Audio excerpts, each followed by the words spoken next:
Are we actually going to be the first ones to really do this? 13 attempts across 5 months with nothing to show for it. I've just started to ask myself, at what point do I draw the line? How many more times do I have to fail before I stop?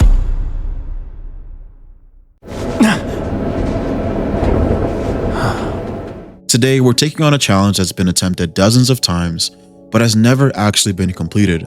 And that's because in this challenge, one small mistake is all it takes for you to have to restart this 100-hour JRPG from the very beginning.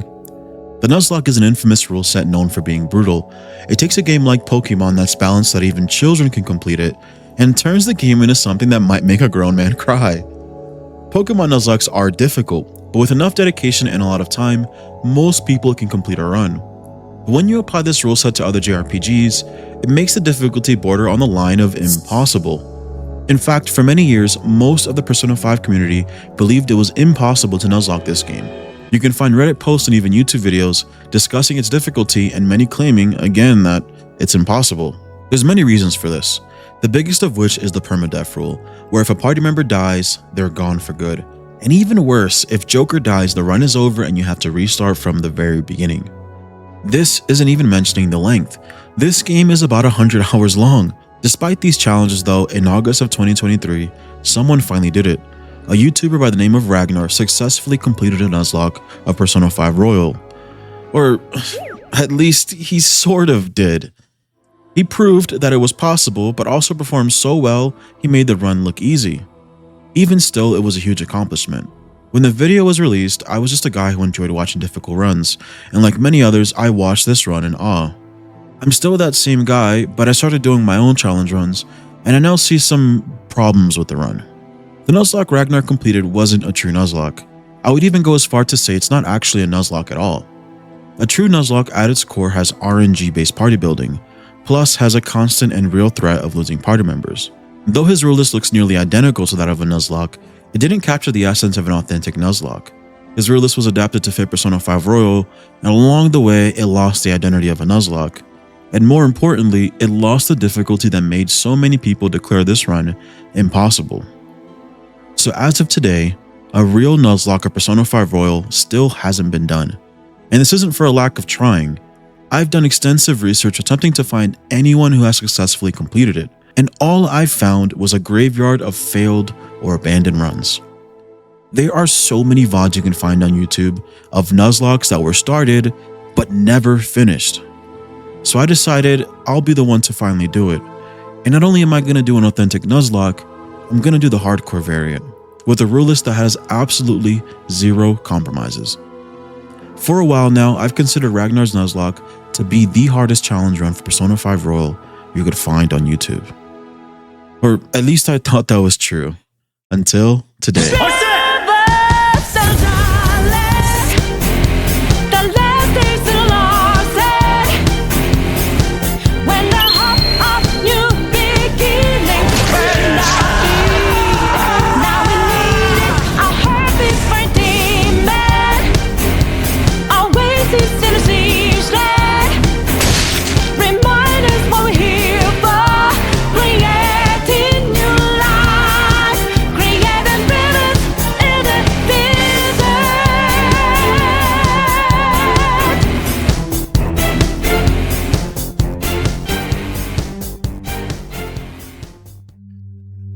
Chapter 1. Pursuing the Impossible Run. I've put the original Nuzlocke rule set on screen here. To make a rule list for a true Nuzlocke, we have to talk about what makes a Nuzlocke. Specifically, the difficulty of a Nuzlocke comes from 2 core elements. First, RNG. Every Nuzlocke run is heavily RNG dependent. Your team is always random, making it extremely hard to prep for fights. This is quite literally the whole point of a Nuzlocke, and is mainly why Ragnar's Nuzlocke isn't a true Nuzlocke. He was able to choose whatever personas he wanted throughout the entire run, heavily skewing the rules in his favor. If you're into Pokemon and Nuzlockes, you might know there are dozens of variations to the Nuzlocke rule set, but none of them include the ability to choose your Pokemon outright. I personally don't blame Ragnar for making this choice. After all of my research, the general consensus people have come to is that a Nuzlocke is only possible if the rules are modified somehow. Unfortunately, the reality of this challenge is that the combination of these rules push this challenge to a point that is beyond feasible to complete, especially on hard or merciless. Most people are sane enough to recognize this, but I've never been one to make compromises, and I genuinely couldn't give a f about how feasible the rules are. The rules are staying true to a Nuzlocke. The second part of the difficulty of a Nuzlocke is a more obscure concept. It's what I'm calling the kill threat. Nuzlockes have a permadeath rule, but the rule doesn't matter at all if there's never a kill threat. Or in other words, if there's nothing that can realistically kill you, the permadeath rule is pointless and you might as well not even use the rule. There is a constant kill threat in the Pokemon games. Even if you're the best Pokemon player in the entire world like Pichal, you can get completely by RNG and lose Pokemon. The problem with Ragnar's Run and just Persona 5 in general is that there's no kill threat. If you're a decently skilled player, there's really no way for you to die. I fixed that. It took me 3 months to figure it out because I was overcomplicating it, but I did fix it and I'll explain how in a bit. The rule set I created makes sure this run has all the core elements of a Nuzlocke and ensures this run is as hard as it can possibly be. Here's the full rule list. First, if a party member goes down, they are dead for the rest of the game. If Joker dies, the run is over, the attempt is failed, and we must restart from the beginning. Second, we have to name the protagonist something different for each attempt of this run. This is so we can keep track of our attempts. In Nuzlockes, this rule is often forgotten, but the original rule is you have to name each Pokemon. This is our way of doing that. Third, we'll need to play with all random personas. We can only capture the first persona we encounter in battle in each palace and memento section. We are allowed to fuse personas since they're similar to evolutions, but summoning personas is not allowed. So if I fuse 2 personas, they are both gone forever. These next 2 rules are what makes this Nuzlocke a hardcore Nuzlocke. A level cap is in place, and we can't use any items in battle. Items outside of battle and in save rooms are okay. These last 3 are my own rules. No New Game Plus, no DLC personas, and lastly, once I've started a fight, there's no reloading saves. I'm stuck in the fight for better or for worse. There's so much depth to these rules and so much to explain, but we'll talk about them as they become relevant. Let's just get started. We name ourselves Wolfie VGC in hopes that he'll bless us with the luck we need to get through this run. Normally, challenge runs start on April 18th, because this is when you get through the tutorial and when you start to experience some difficulty. No, with this run, we have some bullshit before we even finish the full tutorial. First, I awoke to the power of my persona and got Arsene. This is a freebie. In Nuzlocke's forced/guaranteed encounters don't count towards your regular encounters. Not much later, I saw my life flash before my eyes.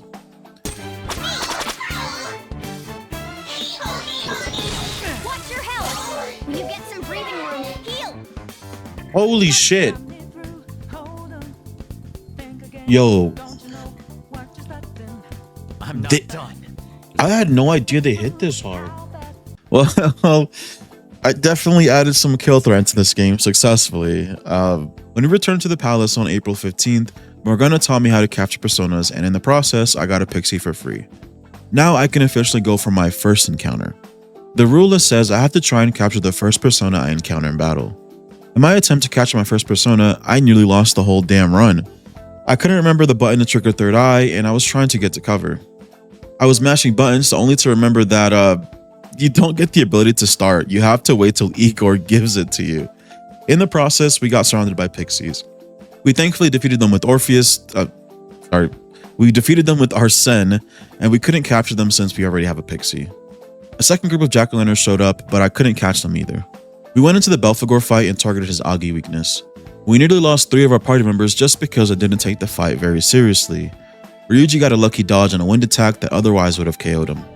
If I lose anyone this early, I'm just gonna have to reset. I need all of them for Kamoshida. He's one of the more troublesome fights in this run. Regardless, we defeated Belphegor after a few auto attacks. April 18 is here and we got some freedom. I'm using a spreadsheet guide that highlights all the small stuff in the game so I don't miss them. Things like crossword puzzle dates and days that you can read on the train. I have a feeling I'll need to be as efficient as possible if I want to stand a chance at completing this. On April 20th, we returned to the palace and we're forced to fuse our only 2 personas. It fucking sucks. We'll lose Arsene and Pixie. But whatever, it's a balance, right? The run gives us free encounters and the run takes them away. This is a good time to elaborate on the random personas rule. We get 1 random persona per palace and 1 per memento section. The way we keep it random is we have to attempt a holdup during our first battle of each palace and memento section. We can choose what shadow we want to attack, but whenever we're actually in battle, we have to catch a persona from the battle, even if we didn't initiate it. So whatever the first battle is what we're stuck with. If for whatever reason we're unsuccessful in attempting a holdup, we have to try again in the next battle until we get our persona. The persona we get from our first holdup is who will accompany us for the rest of the run. We're also using the duplicate clause, so if we get a duplicate persona from Mementos or a palace, we can try again for a new one. If you're wondering why we might be unsuccessful in attempting a holdup, well, since we have random personas, sometimes we can't target weaknesses to trigger holdups, and especially early on in Kamoshida's palace, a lot of the enemies die very quickly, so you actually can't trigger a holdup. Right now, though, we're being forced to fuse a Gathian. We took some time to decide on what we'll inherit, and I went with Secunda, since no one in the party will learn it before Kamoshida. Eija was a good second, but the only shadow that's weak to dark in this entire palace is Pixie, who's also weak to gun damage, so we won't need it for now. With just our lonely Agathian, I pressed forward, trying to get my first encounter with zero luck. No matter how hard I tried, I couldn't catch my first persona. This is all thanks to the changes I made for this run. Remember how I said there's no kill threat in this game? I said there's really no chance of anyone dying this run and that I fixed it. Well, I spent about 3 months on a journey prepping strategies for this run and trying to find an answer to the question, how can I add a real kill threat to this game? I tried everything. I looked at mods, I looked at changing game files, making extra restrictions, but nothing was right. And after searching for weeks, the answer was right in my face the entire time. It was simple, it was just change the difficulty.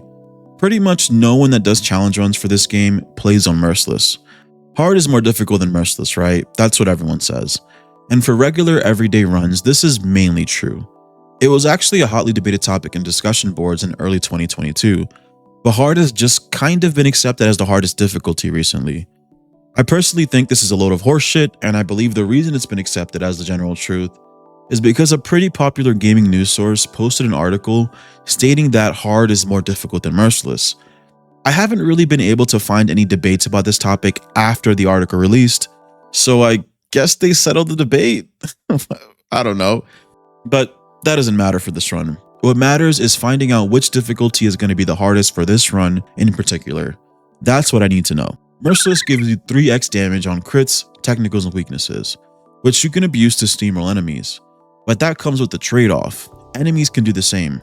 The multiplier lets any enemy in the game, even small shadows, one-shot you. It just takes one turn to kill a party member, or even worse, Joker. In a regular run, it doesn't matter, you can just reload your save, but in a run like this, it means we can be 70 hours into a playthrough, die to an unlucky crit, and have to restart the entire run. I needed to be 100% sure of this though. I genuinely want this run to be the hardest one out there, so I spent 6 weeks on my downtime collecting evidence to see which difficulty is right for this run.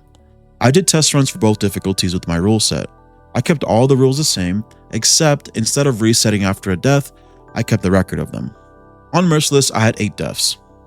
It doesn't sound like a lot until you consider the fact that I could never legitimately get past Madarame or Kamoshida with my rule set, despite my best efforts. Then on hard difficulty, I made it 2/3 of the entire game with just 1 death. That's it. If you're curious, the 1 death was to the Willseed Guardian in Madarame's palace. I want to note that after I did these tests, I did run simulations and tests on all the important fights in this game on Merciless difficulty, so I could prep for this run. So I did make it through Madarame and Kamoshida, just not legitimately. I had to use SP and revive items. If this isn't proof enough that Merciless is infinitely harder for this rule set, we can look at the only other person to attempt a similar challenge. Ragnar's entire run only had 2 deaths, one at the very beginning to Archangel and one at the end to a semi-scripted fight. This is clearly a reflection of his skill, but I also believe it was partly the fact that he played on hard difficulty. Then, to top it all off, he himself said that he was never in danger of losing the run. To my surprise though, the entire run went by relatively smooth. There were a few hiccups here and there, but I was never really in a position where I could have lost a challenge. But remember, in traditional Pokemon Nuzlockes, even the best player in the entire world can lose Pokemon in a Nuzlocke. That's just how it is. Merciless difficulty will bring that same problem to Persona 5 Royal. It'll make it so that we have a real chance of losing party members, even if we play perfectly. To me, that's enough proof that Merciless is going to be the most difficult setting for this run. And more importantly, it adds a kill threat similar to that of a Pokemon game. I bet this will still be a hotly debated topic in the comments. I'd love to hear what y'all have to say. Just please be kind and respectful to each other. I want this run to be as difficult as it can possibly be. And if we play on hard difficulty, I fear there will almost never be a scenario where we could lose party members, which just isn't fun. The permadeath rule is the most interesting rule for this run. With Merciless difficulty, every single encounter, including small enemies, can end in a party member's death or even Joker's death. Every single fight is a looming threat that can end this run at any second. Chapter 2, Regicide. My initial plan for this palace was to run past every enemy to avoid hitting my level cap too fast, but the hallways in this first area are pretty narrow, making it really hard to get past the enemies without getting caught. We then ran into the tutorial that teaches you about Shadow surrendering and got another forced encounter, Jack-o'-lantern. Now that I can make Shadow surrender, I should be able to catch one soon. This actually solves our first major problem of the run. I can't trigger holdups right now. This early on in Merciless difficulty, targeting a Shadow's weakness KOs them each time, making it impossible for me to trigger holdups. This is only a problem in Kamoshida's palace. Because of the rules, I attempted to capture Persona in every single battle, but couldn't do it successfully. My best bet is to cause one of the Shadows to surrender and offer themselves up, which we can finally do. Deep into the castle, we encounter our first savage enemy. In my test runs, they were the biggest source of our deaths, so I have to be extremely stealthy here. I also really did everything in my power to get Shadows low so they could surrender, but they just wouldn't. I'd shoot them a few times until they were one, and it just wasn't happening. But I'm sure we'll get lucky soon. While trying to catch literally any Persona, we almost lost Morgana, and shortly after, I made a huge mistake. Oh no! Oh my god.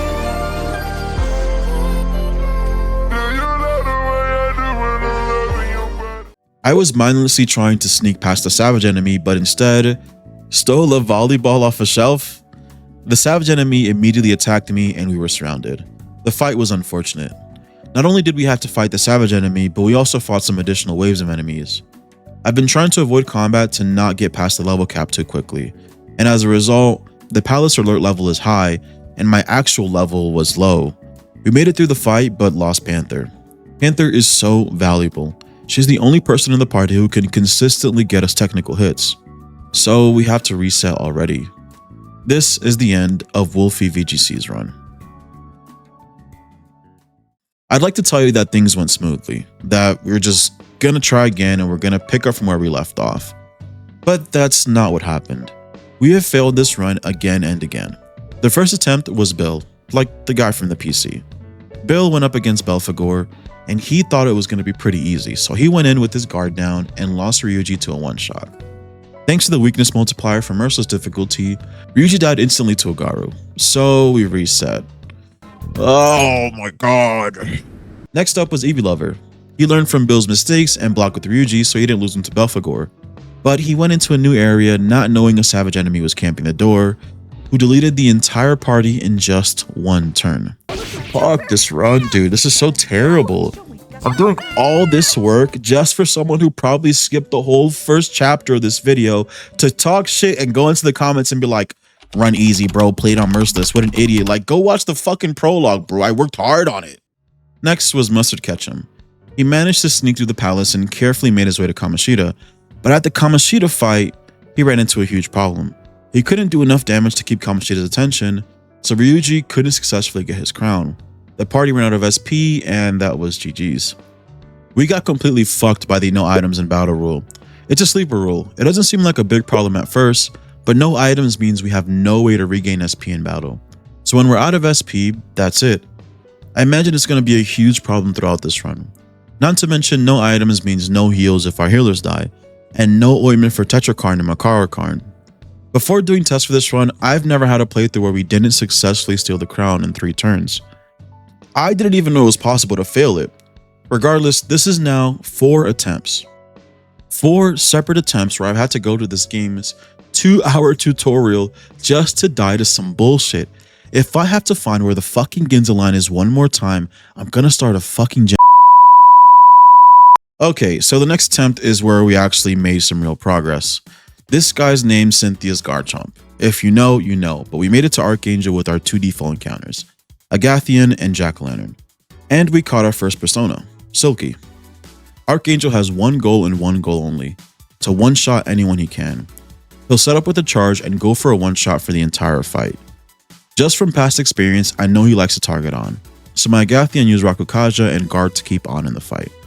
All while Ryuji did damage and Morgana healed. It was sketch, but with this cycle we cleared Archangel and made it through. We collected all the Wild Seeds because they'll probably come in handy at some point. I was really scared of the Guardian of the Blue Seed though. Aside from its off-putting appearance, it's a level 12, which is a whole level higher than Kamoshida in our level cap. And right now we're just at level 8. I was scared to even attempt it and almost didn't, but after seeing on the wiki that it's susceptible to technical hits, I knew it was free smoke. But it wasn't as easy as I thought it would be. I used Dormina in attack with Ryuji, but the sleep had him out healing the damage we did, meaning we weren't making any progress. It was a bit scary because I didn't really have a plan B. This happened because in Merciless, you actually deal 15% less damage than you do in Hard. This 15% damage decrease doesn't sound like a big deal, but along with the enemy's increased defense and the big level cap between us and our enemies, it adds up. This is what made Kamoshida one of the hardest fights for this run. Thankfully I had Rakunda, so stacking that with Dormina let us scale our damage high enough to defeat the Guardian. We've been in the palace for a while now and we've run past a lot of enemies to avoid getting too much XP. This has our alert level almost max, so we have to be very careful in this last area, unless we want to fight waves and waves of enemies. Not only is that dangerous for our party members, but we can also end up getting a lot more XP than we need and fail the run. How? Well, here's how my level cap rule works. None of our party members' levels can exceed the level of the next palace ruler. If a party member's level is past the level cap, they can't participate in battle. If Joker's level is higher than the level cap, we need to go back to an older save, and if that's not possible, we need to restart the entire run. So too much XP means we hit our level cap too early, we can't fight the mini bosses in a palace, and can't complete it. Hey, future me here, I eventually learned that we didn't need to be so strict with our XP. This was a mistake, but baby me didn't know. We avoided that and defeated the 2 Eligors like you usually do with Dormina and physical attacks. And with both the Eligors dead, we can secure a route to the treasure. I ended up being only level 10, so we went to earlier parts of the dungeon to grant our level cap of 11. It's really important that we go to earlier parts of the dungeon because Archangel roams the halls of the later areas. Accidentally running into him is a game over. I probably could have leveled up earlier in the palace to make all the mini bosses easier, but I wanted to err on the side of caution. Once we hit level 11, we left for the night. We took some days to level up some confidants and got ready for the Kamoshida fight. And on April 28th, it was time to finally fight him. This is your first time seeing me fight Kamoshida, but I fought him many times in my test runs, and I also fought him recently on our last hero, Mustard Ketchum, and failed miserably. Even though I defeated him on my hard difficulty test run, I've yet to defeat him on Merciless with my rule set. What's going to make this attempt any different? I don't know. I don't know if it'll be different, but I have to try, right? I start by debuffing Kamoshida's attack and defense. He can do a lot of damage with his attacks, so debuffing his attack is priority number 1. Early on in the fight, we're doing some damage to get him to start drinking from his chalice. He'll undo all of the damage we do, so I'm trying to not put any resources into this phase. I'm only attacking with our melee weapons. I've done this fight a lot, so I know without a doubt we need all our SP, HP, and ammo for much later. Remember, we can't use any items in battle, so we have no way to regain SP or to heal once Anna and Morgana are out of SP. Once he drinks from his chalice, that's our cue to start using our stronger attacks to get rid of the chalice as soon as possible. Once that's done, we get into his last phase, which is where all of my previous attempts ended. Kamoshida will use his volleyball spike. Everyone is supposed to guard to survive. But I misclicked. I was skipping dialogue and pressed X one more time than I should have, and I attacked with Joker instead. I'm so dead here.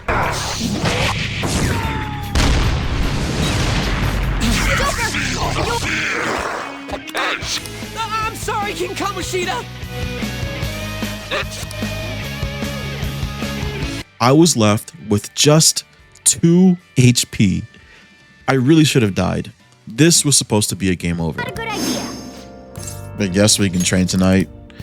It'll give us like what, 5 more HP?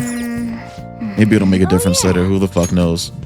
I survived this out of just pure luck. The night after I secured this palace's treasure, I couldn't go outside, so I decided to train in my room once, in hopes that maybe a little bit of extra HP would be helpful in the future. This was just done on a whim. I had no idea this would benefit me so soon. From now on, I'm gonna make sure I'm training when I get the chance. Anyways, Ryuji took out Shadow Mishima so that Kamoshida can't use the one shot anymore. And this is where everything usually starts to fall apart. During this fight, you can issue a special order so that one of your party members will steal Kamoshida's crown. Once it's stolen, Kamoshida is exposed and you can hit him with a huge attack that essentially wins you the fight. I don't know how many times I've attempted this fight in my test runs. It's close to double digits, maybe 7 to 9 times. But in none of my attempts was I able to get Kamoshida's crown successfully, and it always ended in my demise. I used to think all you have to do here is attack and stall for 3 turns until the crown is stolen. But this is wrong. It's actually a DPS check. You have to do a certain amount of damage to keep Kamoshida's attention. If you don't hit the threshold, Kamoshida will notice your plan and put a stop to it. If this happens, you have to try again. This is indicated by Morgana's callouts. Attack Persona! Kamoshida! Keep him busy! It's not enough. We gotta do a lot more damage than this. Attack Persona! Kamoshida! Keep him busy! Not enough. We gotta do a lot more damage than this. Almost there! Do this! Give him one more good strike! Attack Kamoshida! Keep Shut the fuck up! Shut the fuck up! Shut up! In my last attempt, Muster to catch him, we sent Ryuji to get the crown so that we can keep Morgana for heals in case anything really scary happens. Without Ryuji, I couldn't do enough DPS, and Ryuji kept getting caught. We used all our SP and failed the attempt. Future me here again. Putting a DPS check at the first boss of the game is fucking diabolical. Fuck you, Atlas. So this time, I sent Morgana for the crown instead, since Ryuji does a lot more damage. I debuffed Kamoshida's defense and boosted Ryuji's attack, and somehow it still wasn't enough. I used all my SP, HP, and I even saved all my ammo just for this phase, but we still couldn't hit the damage threshold.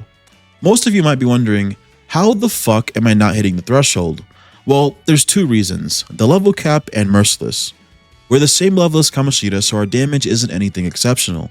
Plus, on Merciless difficulty, you do 15% less damage to enemies compared to Hard. This is where I kind of hate the debate between Hard and Merciless, because you definitely do a ton of damage if you can target weaknesses. But there are a lot of fights in this game, mainly most of the bosses, where you can't target weaknesses. And on Merciless, if you can't target a weakness, you are doing basically no damage. It's abysmal how hard it is to kill anything that doesn't have weaknesses. The 15% damage decrease doesn't sound like a lot, but it applies to all our party members, and apparently that 15% damage decrease is enough so that we can never successfully hit the damage threshold to steal the crown, no matter what we do. So after 2 failed attempts at getting the crown, we're out of SP. Things are looking grim. We have almost nothing left we can do. But, you know what I thought in the moment? I thought, fuck it. Oh, what the hell? What's another reset? I'm out of SP, but I'm not out of options. Instead of sending Morgana to try and grab the crown again, we're gonna ignore the prompt each turn and just attack. And attack him with everything we have, which is not much. We're saving the tiny little bit of SP we have for heals when we need it. Kamoshida has a total of 2500 HP. So taking him out this way is grueling. And I'm not even sure if doing this will result in a win. I don't know if the crown event is scripted and if it has to be completed or not. We might get him low and hit a point where we still have to steal the crown. But I don't have any other choice. We trade melee attacks with the Kamoshida for about 5 minutes. Jesus Christ. Oh my god.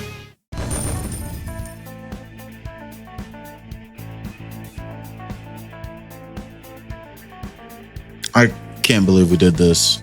This was legitimately one of the hardest fights in this run. And off the top of my head, I know there are more DPS checks coming up in the Okumura boss fight. So I have to find a solution for these DPS checks soon, or this run will end pretty early. Regicide, a noun, defined as the killing of a king. Chapter 3, Swan Song. We finally get to pick the name of our team, and I couldn't resist. I went with Elite 4. I know we're not always going to be a party of 4, but we're like 30 hours into attempting this challenge and 5 resets in with just 4 party members, so who knows if we'll ever see the other party members. Right now we have a ton of downtime before Madarame's palace. That means we need to use our time to plan out what the rest of this run looks like. There are countless activities in this game that can benefit us, but we can't do everything. The biggest reason is our random personas. It makes it hard to get the right personas for the confidant bonuses. So it takes much longer than usual to max out confidants. We really need to prioritize what confidants works best for this run. This was hard and I made a tier list hoping it would narrow things down, but it kind of didn't. For a run this difficult, everything is useful. Ideally, I want to have as many resources as possible to tackle the fights ahead. Let's talk about the important confidants first. I put every party member in S tier, since maxing all their confidants comes with a ton of benefits. The best ones are curing status ailments randomly, having a chance to tank a hit that would otherwise kill them, and lastly, having a chance to protect Joker from death. This is incredibly valuable, especially late into the run. Maruki is required for the good ending, so he's non-negotiable. Futaba is an immediate S tier. She'll eventually have the ability to recover her SP in battle, and right now we have no way to do this. She also gets Final Guard, which is just super clutch. The Fortune Teller is always S tier for time management. Mishima is an interesting one. He increases the XP we get by a lot, so I put him in D tier. I'll avoid him at all costs. He also grants XP to the whole party, even members who are bench. This will make it easier to manage our party, but because of his XP buffs, there's a chance that we can overlevel in soft lock, so a huge no from me.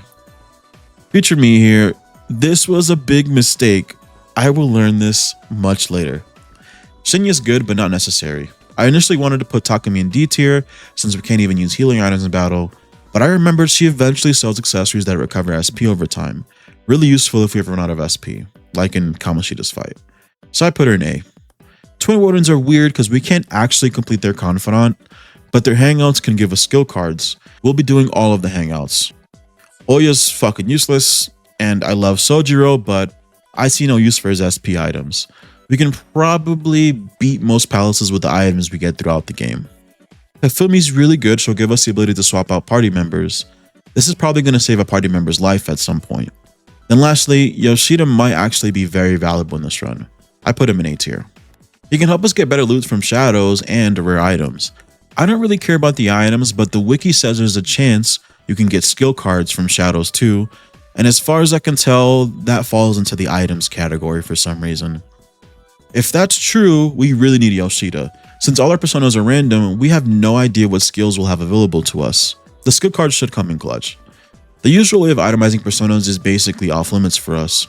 We have a limited amount of personas this run, and sacrificing them for a skill card is just too costly most of the time. After Madarame's palace opens up, we go to Mementos to get our random encounters. There are 2 sections open to us right now. For the first path, we caught Slime. Not too bad. His physical resistances come in handy and he'll eventually get Tarunda, which is super good. For the second path, our random persona was Kodama. Nothing too special about him except that we'll get our first Sai skill with him. I stopped by Jose's shop and saw nothing of value. We won't be spending too much time with him. We might buy instants later, but I'm not entirely sure we will. He also has SP items that we can stock up on, so we definitely don't need Sojiro's confidant now. With my encounters, I left and went to Madarame's palace the next day. A random encounter for the palace was McCoy. It doesn't seem like we can use him for anything, but he does belong to the Death Arcana. This means we can use him to progress Takumi's confidant pretty fast and get those XP accessories pretty early. I was really hoping to get a Huan Po in this area. We actually fought one right after we caught McCoy. Huan Po can be turned to an accessory that gives Agi, which I was hoping to get and give to Ryuji and prep for Nue, but it is what it is. This palace's layout is much bigger than Kamoshida's, so it's a lot easier for me to avoid enemies and avoid XP. I got pretty deep into the palace and grabbed all the will seeds along the way. I was very careful to avoid Shikioji. He's the savage enemy right here. I'm 100% certain that an encounter with him will end in my death. We have no nuke skills right now and he hits very hard. We then get some levels and went as far as we could into the palace. I made sure to prep before leaving, because when we leave, we'll have to fight Nue, a potential run killer. This is because we have to fight him with just 2 party members, Ryuji and Joker. In preparation, I've given Ryuji the Ring of Lust. This lets him cast a unique skill called Champion's Cup. It's a heal that also casts Tarukaja to increase our attack, essentially giving us 2 actions in 1 turn. This should help our chances of surviving Nue. The next day we come back and take on Noone. I'm a bit nervous, he can be a major problem. First, he's level 20 and we are only level 15. He has a strong physical attack and he can cause confuse. He has one weakness though, fire. Thankfully, my Jack-o'-lantern knows Agi. The only problem is Jack-o'-lantern's level 7, so his attacks barely do any damage. Regicide took a backseat in this fight and basically only used Champion's Cup when needed, and if he wasn't using it, he was guarding to stay up. We slowly chipped away at Noone's health, and luckily never got afflicted with confusion. Then we claimed the victory. Yusuke joins the party for our next fight, and we now have our full party again. The Kapatengus can be taken out pretty easily with Bufu, but Ippon Datara has no weakness here. We'll be fighting him for a while. He has a hard-hitting physical attack that can one-shot and is immune to technicals. So the plan here is to always have to rune down him to avoid the one-shots, while we just pray for crits. We fully buffed Ryuji's attack and evasion, then lowered Ippon Datara's defense to give Ryuji the best chance to deal big amounts of damage. It took a long time, but eventually we hit a crit and defeated him. I know these fights look pretty simple, and they are. But the difficulty in this run really comes from prepping for the actual fight, with the limited resources we have. This is my notebook. I use it to prep. I research every enemy's move list, their weaknesses, and I take a look at my team's personas and compare. Then I just pray I have the skills I need, or that I can find a way to get them. This isn't always the case though. I'm spending more time prepping for bosses more than I actually am fighting them. If you have a quick eye, you saw that the rest of the mini bosses in this palace are pretty straightforward. You can just target their weaknesses. That's assuming you can even read my handwriting. We'll skip the really easy mini bosses from now on and only talk about the interesting ones. Speaking of which, the only fight that's scary in this entire palace is Arahabaki. He's this palace's Will Seed Guardian. This is totally optional, we don't have to fight him. We can actually buy the Will Seed from Jose after Madarame's palace is complete, but that means we wouldn't have it for Madarame's fight. Why does it matter? Because the Will Seed is busted, it turns into an accessory that nullifies all your weaknesses, and you kind of need it for Madarame. In Madarame's boss fight, his shadows will target all our weaknesses, and I have absolutely nothing I can do about it. Because we're on Merciless, there's a 3x multiplier for weaknesses. This combined with only being level 18 means you can one-shot any of our party members even if we're at full HP. I have nothing I can do to deal with this besides this palace's Will Seed accessory. It's just locked behind a really difficult fight. Our Habaki can brainwash everyone and right now we have no way to remove it. No one has a skill that can take care of it and we can't use any items.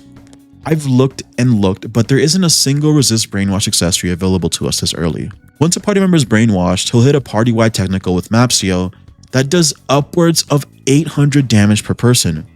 I got these damage runs from a test run on hard difficulty. For reference, everyone in our party has like 300 HP right now. The damage of Mapsio is probably closer to 1000 damage on Merciless, if not more. All this to say, this is risky. I have a choice to make. I either take the risk right now against Arahabaki and make the Madarame fight easier, or I don't fight Arahabaki and take the risk on Madarame. Honestly, my intelligence is telling me that skipping Arahabaki is the better choice. Getting hit with the brainwash is pretty much a reset. I'm not sure what damage numbers Madarame is going to pull, but I can guarantee you he's not about to hit me with 1000 damage. There's probably some counterplay to Madarame I haven't considered yet, and I can probably make it work without the Will Seed. That's what my brain is telling me at least. But my pride, my spirit is telling me we don't duck fades. I have to fight him. I just can't skip him, so that's all there is to it. Our fate is sealed. I prepped as much as I could. We got to level 17, just one level before the level cap. He's the last thing we have to fight in the palace, so we can do that. We also grabbed an accessory that gives us Frey. Our Habaki is weak to wind and nuke, so I brought Morgana, gave the Frey accessory to Yusuke, and got to work. I'm playing on PC. It seems irrelevant, but hear me out. I play on PC, but I use a controller for my runs, because my wrist just can't handle mouse and keyboard. As a result, whenever I look at my second monitor to pull up guides and look at move lists, it swaps to keyboard. And I don't know what button I hit, but I accidentally hit the rush button on my keyboard and skipped 3 party members' turns. This doesn't seem like a big deal, but in this fight, every time Arahabaki acts, there's a really good chance someone will die. He hits us very hard. I target his weakness and we only do 100 damage, even with the 3x weakness multiplier for Merciless. Meanwhile, he can literally hit us for 1000 damage.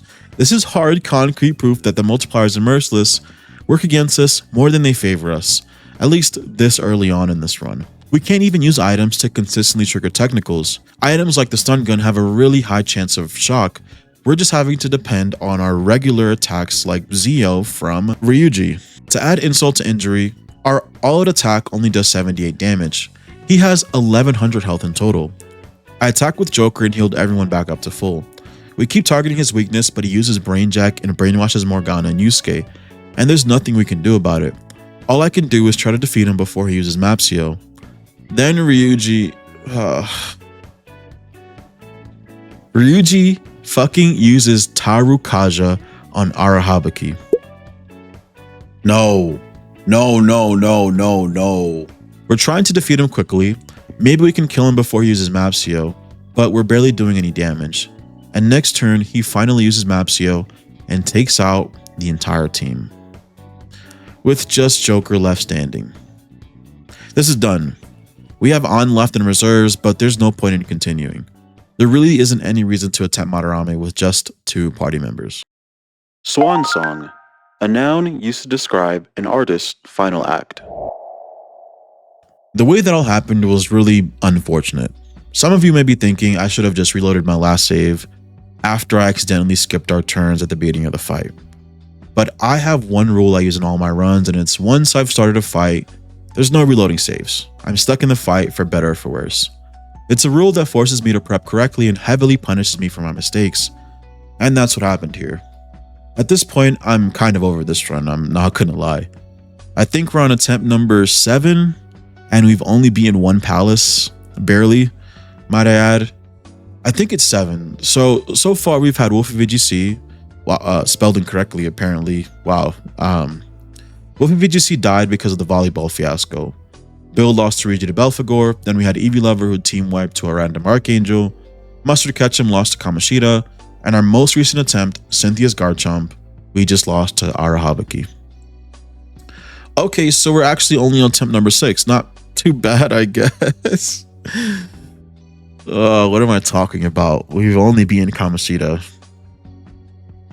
This is all pretty disheartening. We haven't gotten very far, and it doesn't look like we're going to get any further anytime soon. These attempts are going so poorly that I genuinely feel delusional for even thinking that I can get close to completing this run. I thought I understood before, but I didn't. I really get it now. I see why this run's been called impossible many times. However, I think to achieve something that's been called impossible, you have to be hopeful. So hopeful to the point that it looks like delusion. So I'm holding on to hope, and that's the hope that the hardest part of this run is at the beginning. That once we get past Madarame, things will become easier because of the resources we'll have. I have zero evidence to back this up right now. I've done some prep for the later bosses, and all I have are questions, not many answers. So let's just try this one last time. Yeah.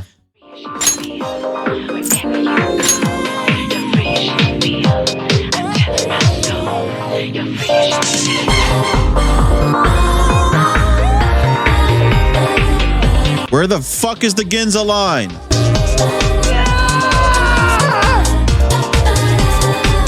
Right on. What's up, Persona? Let's do this! Coming! Did it! They've fallen!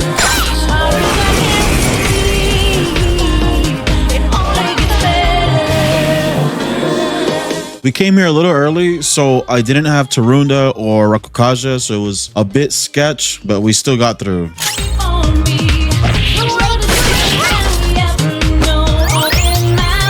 That's a big help! Off rip, we're not gonna go for the treasure. We know it's not gonna work.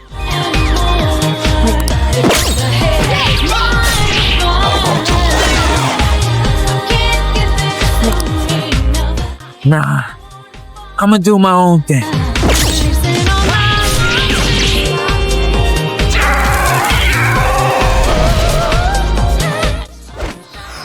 What? Huh? That's bad. He's confused off rip. That's really bad. Do I have a way to deal with that? Oh, I do. Wait, this shit cures brainwash too? Oh, hold on.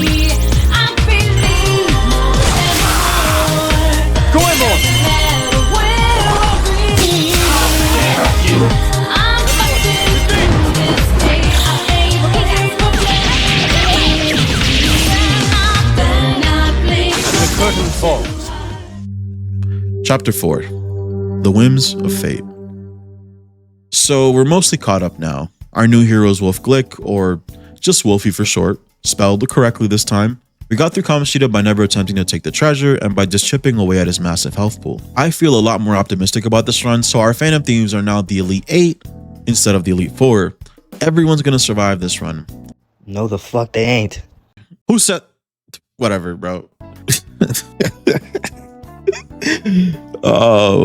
We got a few different encounters for this run. They're all here on screen now. Mandrake is the persona that stands out the most because they can use energy drop. This can be used to remove the brainwash status effect, which is especially useful to fight Arahabuki. So that poses the question, are we gonna fight him again? That's a question. That's a question. That's a hard question to answer. I generally think he's more dangerous than Madarame, and my pride won't let me just skip him, so I want to fight him, but it doesn't look possible to beat him. I mean, to be more accurate, it is possible, it's just not feasible. I'm trying my best to come up with a plan for Arahabuki. The only problem is I don't have enough information. One, there's not many resources out there that go super in-depth into Persona 5 Royal's mechanics. I think it's mainly because this game is usually easy, and data mining information for it is just overkill. And second, I have literally no experience doing difficult runs for Persona 5 Royal.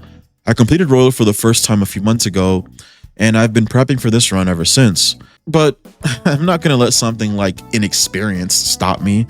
There's gotta be something we can do. For hard Nuzlocke of Pokemon games, you can usually find online simulators that'll simulate battles for you to help you prep. There's unfortunately nothing like that for Persona games, but I could just run my own simulations. So I decided to boot up my old, dead save, Cynthia's Garchomp. I grabbed the same personas I have on Wolfie and attempted the Arahabuki fight again and again. I collected a pool of data for just 10 fights. Out of the 10 fights, we won 3 of them. Already not a great start. One of the wins, we lost 1 party member, and the other 2 wins, we lost everyone but Joker. The other 7 attempts were all team wipes. It seems like what largely determined a win or not was purely up to RNG. Arahabuki will use Flash Bomb on his first turn. This can crit the entire team and kill everyone. If he doesn't crit anyone on the first turn, we have a decent chance of winning. We can keep fighting and possibly win. After about 3 turns, I use Mapsio. It'll kill someone, if not everyone. This is true even if we're not brainwashed. He just hits incredibly hard on Merciless. So yeah, it's possible that I can do it, it's just not feasible. The best I can hope for is getting through the fight with just 1 death, and that's the best case scenario, a 1 out of 10. Does that mean we're gonna skip him? Fuck no. I'm too prideful to. If someone else does this run and beats him, I'm gonna actually tweak out. If you've seen my other Nuzlocke, you know I'm always ready to gamble away a week of progress for stupid shit, so we're gonna try him again. Here's the game plan. Our only hope is that he's susceptible to technicals, and the only ailment we can use consistently right now is sleep. So we try to start with sleep while we apply our buffs and debuffs. We need to do our best to minimize his actions. The fewer actions he takes, the more likely we are to make it out of here alive. And on his first turn, he almost takes us all out with the Flash Bomb. Believe it or not, this is actually the best case scenario. We're all low, but no one got crit, and the only person dizzy is Morgana. I also learned 1 key technique during our simulations. Our all-out attacks do basically nothing to him, but we can triple the damage you do by just skipping on an auto attack and baton passing instead. This whole fight is a balancing act. We have to balance the times we attack, the times we sleep him, and the times we heal. Do any of these at the wrong time and it's game over. But I realized quickly if I wanted to win, I had to take some major risks to complete this fight. I decided to attack more often than I healed. The idea behind it was that even though our party members are low, it actually doesn't fucking matter. Whether they have full HP or just have 10 HP, Arahabuki can kill everyone with just 1 action anyways. So instead of wasting my time trying to keep everyone up, I need to put my focus on keeping Arahabuki slept and dealing as much damage as possible. Goro! Let's fucking go! Oh my god. No way. Oh, no way, dude. Oh, Jesus Christ. That was rough. But we still have to plan for Madarame. This is a good time to talk about my mini training arc. I told you I spent the last 3 months prepping for this run. I spent a good amount of that time collecting data about the hard versus merciless debate, but I also practice fighting every major boss in this game to fully understand their mechanics and patterns. In my testing, Madarame is the most unforgiving boss this run. Madarame poses a few problems. The biggest problem is that throughout the entire fight he can target every party member's weakness. In Merciless, getting your weakness targeted is a guaranteed one-shot. Legendary's doing a different run right now, and he overleveled to level 27 for this fight, and was still getting one-shotted on Merciless.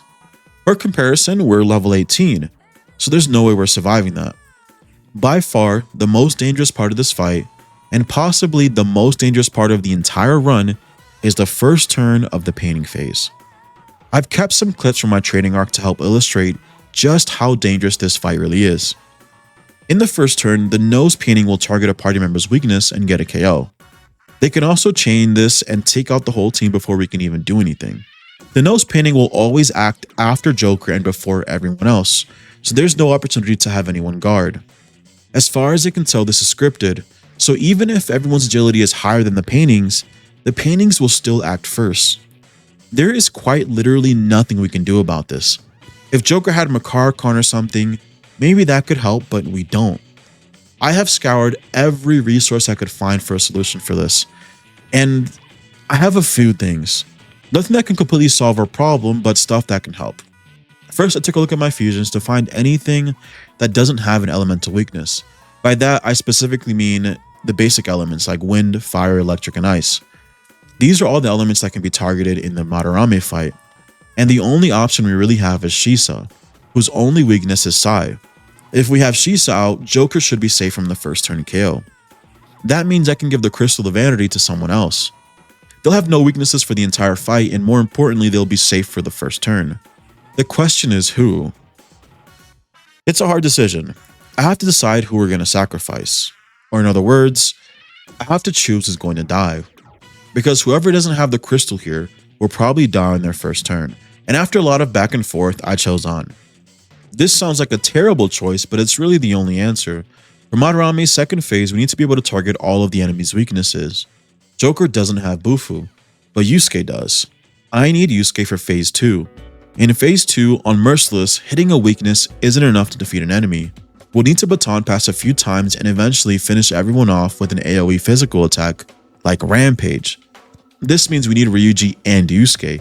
While An is very useful for the rest of the game, she isn't necessary to get through Madarame, and Madarame is my only focus right now. And after all, there is no rest of the game if we die here. Joker's personas have Agi, D, and Dormina, so there's really no need for An right now. But the question still is, who's getting the crystal? I decided the answer has to be Yusuke. The only reason why is because of Tanaka, or whoever the fuck is selling stuff in this game. If we put off the palace a few more days, on Sunday, May 29th, we'll get the ability to buy the folding screen set. This gives us accessories that provide dodge wind and dodge electric. This doubles the dodge chance of these elements. It's not entirely clear what this actually means. In reload, it's a 30% chance to evade, so I'm guessing it's close to that. After looking at some data, it's actually calculated differently in this game. It doesn't increase your chance to dodge, it instead decreases the enemy's chance to hit. In the data I've seen, my guesstimate is that there's like a 40% chance that the element misses, if I'm being super optimistic. That's kinda safe and means we can give the dodge chance to Ryuji and give the crystal to Yusuke. That doesn't mean I'm gonna leave An out to dry though. I want her to survive this fight, I just don't think it's likely. Her death is inevitable against Madarame. There's not much I can do about it. But even with all this prep, I still feel uneasy. Like there's something more I can do, like I'm missing something. So I scoured over all my notes and guides over and over and over, and I finally got it. The last ace in our lost hand. The 7 Emblems accessory. It's an accessory that gives the hide passive. You've probably never even seen this passive. It's because you can only get it from this accessory. It's pretty useless except for this one situation. The hide passive makes An less likely to be targeted.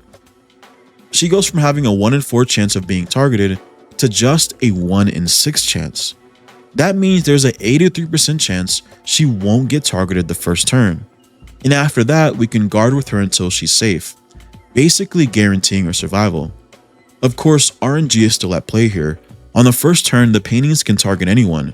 Worst case scenario, they roll a 17% and kill An.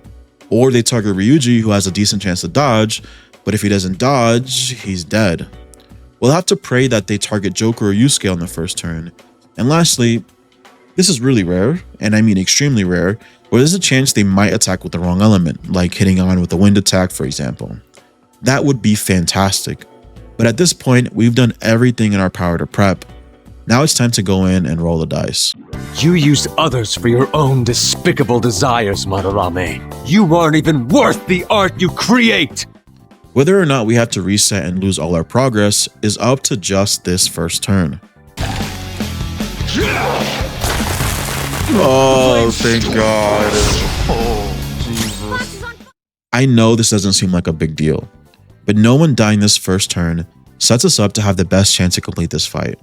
We've pretty much been handed the golden ticket, so we need to play the rest of this fight perfectly. If we fail and have to come back to this fight on a later attempt, we may not be as lucky. And who knows how many times I'll have to fight Madarame before we get this lucky again. Surviving this first turn is huge, but there's still so much that needs to be done. First off, we have to kill the nose painting before he gets to act again. He's the one that targets weaknesses, and as long as he's alive, An and Ryuji are still in danger of getting one-shotted, so we hard targeted him and managed to kill him before he could act again. That's not the end of it though. The other paintings will resurrect him, but as long as we keep targeting the nose immediately after he's resurrected, he'll never have a chance to act. We take the rest of the paintings out and are left with just the mouth. The mouth isn't as dangerous as the nose, but he can still one-shot us. He can choose someone to cover in black paint, then that party member will be weak to anything, including physical damage. After that, the mouth will follow up and attack them for a one-shot. You can prevent this though if you just guard. There's also a really small detail that I learned on the wiki, that if I didn't learn, this fight could have ended very badly. The black paint attack always takes priority, so even if you have the Crystal of Vanity, you'll still be weak to every element. The rest of the painting phase was just about us whittling down the mouth's health. It took us a while and I tried to heal everyone up before going into the next phase. But we unfortunately don't have diorama or even Medea, so healing up is taking forever. Because of this, none of our party members are ever at full HP, which made this next phase much harder. The second phase is pretty straightforward. You have to target the clone's weaknesses and baton pass to defeat them. But of course, that's not all. Nothing in this run is ever easy. We do very little damage to the clones. On hard difficulty, sometimes you can one-shot the clones when you target their weaknesses, or at the very least get them low enough that Rampage will finish them all off. But we can only get the enemies down to half HP without the baton pass, so we have to be very deliberate with who we attack first, since they may not be dead by the end of the round. And if it's an ice or wind clone, it'll kill Ryuji or An next turn. But after we baton pass, we can pretty much take every other clone out. The only exception is the lightning clones. No one has Garu, not even Joker. We get completely screwed by RNG. We're this far in and we don't have a single persona that can use Garu, but it's not a huge problem. The lightning clones can't one-shot anyone since no one's weak to electric, but they do know Tarukaja and still do a decent amount of damage. They made it hard to manage our HP. We can't completely remove them from the battlefield, so they slowly piled up and kept attacking us each turn. For anyone who was low, we had them guard until we could get them to full HP. It got to the point though that every clone on the battlefield was a lightning clone. It was getting out of hand very quickly. They kept buffing each of their attacks and whittling down our health. But Madarame started summoning sleeping clones, which we abused. We used Rampage to get a technical and we were able to baton pass and do tons of damage to every enemy. It was still hard to manage. They got Panther really low, but Madarame was also low. If he dies, the fight is over. So I had a choice. Either play defensive and try to keep An up, or go all in aggressively to just end the fight. I couldn't tell how much HP Madarame had left, no matter how hard I squinted. He has 2500 HP, so I know it had to be 300 HP at least. But I realized I could just do both. He summoned one ice clone so I targeted its weakness to baton pass to An so she can heal herself. And a few turns after, Madarame met his end.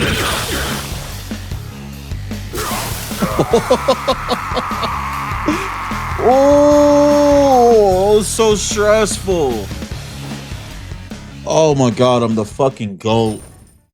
That fight was insanely hard, but I think things will get easier until we get to Okumura. Or at least I hope so. But we should focus on what's in front of us for now. On June 7th, we get access to the Twin Wardens hangouts. These are pretty important because they give us skill cards. Skill cards are going to be really rare for us to get this run. The hangouts are going to be the best way for us to get some of the important ones we need. We're still working on other ways to get the skill cards, but right now we'll go to every Twin Warden hangout that we can. After all my research, a few days later I came up with something. We can get some skill cards very rarely from shadows. They each have a designated skill card they can drop, so it sort of makes it possible to target farm cards. It's just so rare to get a skill card drop. I'm hoping progressing Yoshida's Confidant will make them less rare. Then finally there's the electric chair and itemization, but it's not really feasible for this kind of run. We've unlocked Yusuke for skill card duplication so we can make the most of the cards we get. We've also unlocked darts and billiards. This lets us increase our baton pass rank and our technical rank. This is going to be super useful because they can make random encounters and mini bosses go by super easy, and increasing our technical rank is probably our only chance at completing this challenge. Mainly because Joker is really weak throughout the whole run, and baton passing will let us maximize the value we can get from our other party members. Technicals are also the only thing that's really working to our advantage for this run, so I'm going to be prioritizing getting our technical and baton pass rank up to max as soon as possible. I went to Mementos to get my next encounter. We got a Shikioji, a super lucky pull. He has great resistances. We can probably use him for the rest of the game. This is the first really good persona I've gotten throughout this entire run so far. We're at the 3rd palace and I still don't have every element that I need. This has kind of created a drought for us, where we just have no power. Joker's incredibly weak right now and our party members are carrying us. It's also made progressing Confidants really hard, since we don't have all the Arcanas we need. If I was mentally stable, I'd probably allow the compendium for Confidants at the very least, but yeah, that's not me. To make things worse, right now we have literally no way to increase our power. We can't really increase our persona stats. There's a tech where you can abuse fusion alarms to increase your persona stats quickly, but we can't do this because you actually need to fuse personas to do it. We would have to give up a lot of personas, and it just isn't going to work. There's also incense, but apparently being able to use the incense is locked behind the Twin Warden social link, like the actual social link, not the hangouts. We're not even able to get the right personas we need to be able to progress their social links, so incense is not an option. The only way to increase our persona stats right now and our power is just good old-fashioned grinding. But that only lets us grind one persona at a time. We'll hit our level cap before we can even get any value out of that. We don't even have the growth passives yet. You can get growth 3 from getting Sojiro's Confidant to level 7 and then doing his Mementos quest. We can also get the growth passive from itemizing Izanagi no Picaro, which is against our rules. He's a DLC persona, so that really only gives us one option. On September 7th, the twins will give us the growth 3 skill card, which we can probably put on every persona to start leveling them up and hopefully have some kind of power by the end of the game. Chapter 5, The Last Ace in a Lost Hand. We finally went to Kanashiro's palace and got our first encounter. We got a Nekomata. Not bad, not great, but maybe we can fuse her into something else. This palace is pretty dangerous, especially for the party lineup that I've chosen. The lineup is what I plan to go to Kanashiro's fight with. A lot of them are weak to many of the elements being used in this palace, so I have to be really careful when going through this palace. Most of the enemies and mini bosses here are hard-hitting physical attackers, so they land crits really often. There's a huge risk of us losing party members in this palace, so I decided that I'm going to mainly grind mementos to keep things safe and just complete the battles that I have to in this palace. As far as the actual bosses in the palace themselves, there's really not much to talk about. Most of them resist physical and have some kind of weakness you can exploit, or if they don't have a weakness, you can use ailments and technicals to defeat them pretty easily. So that's what we've been doing to get through the palace mini bosses. We've gotten pretty much all of them done, and now it's time to face Kanashiro.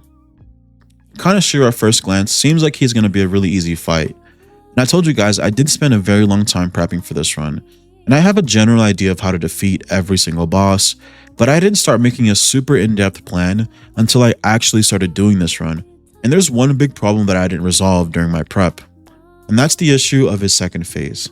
He'll be able to use sleep and go for technical hits. These technicals will one-shot anyone in the party, and like the Madarame fight, he does this as soon as he's transformed to the second phase, so we have no way to stop it or prevent it. I struggled for a long time to find an answer for this. I spent 4 hours looking at all my resources and came up with different strategies, and the best I could come up with after looking at everything was doing a gut strat. If you're not familiar with the gut strat from Pokemon, basically what we're going to do is, at the end of the first phase, we make sure everyone in the party has an ailment inflicted on them. Yes, we're doing this on purpose. You can do this to yourself easily by using an odd morsel, but this is an item and we can't use items in battle. Thankfully for us though, Kanashiro will actually cycle between 2 moves at the end of his first phase. The first move inflicts fear, and the other move is a move that inflicts burn, so there's a good chance we can get everyone inflicted with an ailment before going into the second phase. Kanashiro won't be able to sleep us since you can't have 2 ailments on you at once, and then they can't hit technicals and kill everyone. The problem is it's gonna be up to RNG. We can be in there a long time before we get everyone to have an ailment on them, so it's gonna be rough. But even with this strat, I still felt like this track just wasn't it. Even though I was kind of happy with it and it took me a while to come up with, I felt like there was something obvious that I was missing.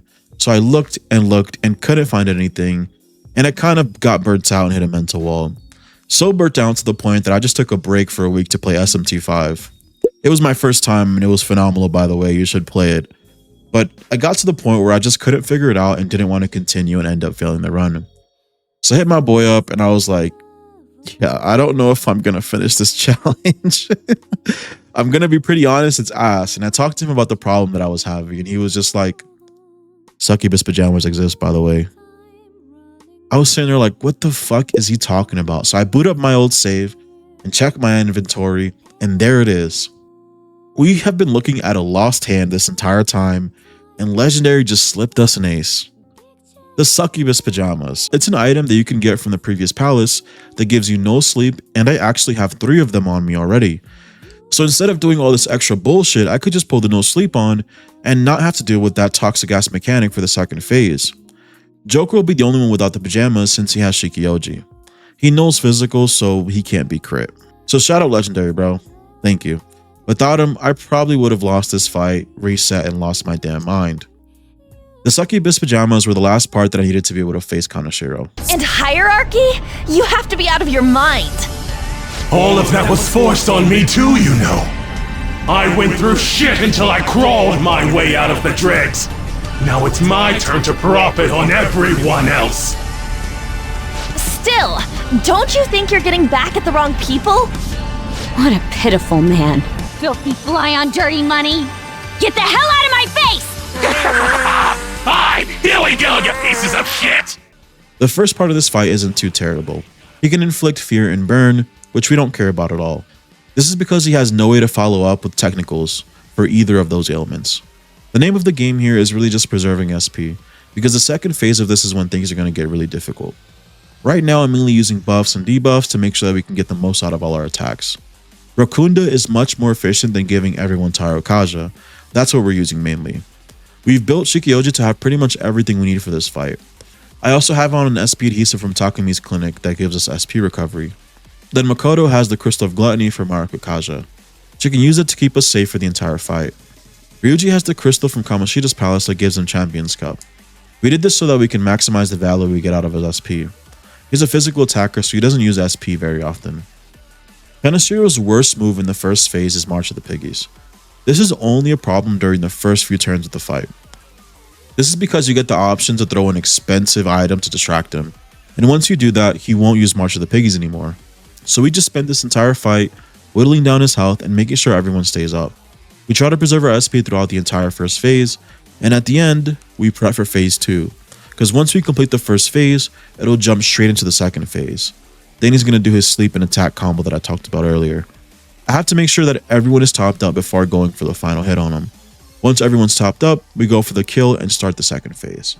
Like I said earlier, this phase was very dangerous in my test runs. We've lost party members here many times, and thanks to the succubus pajamas and legendary, he can't use sleep on us, which doesn't let him get any technicals on us. After that, it's all about just making sure the enemies stayed CC'd for the fight.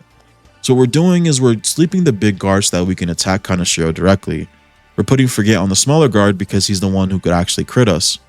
Even though we can't fall asleep, he can still hit pretty hard.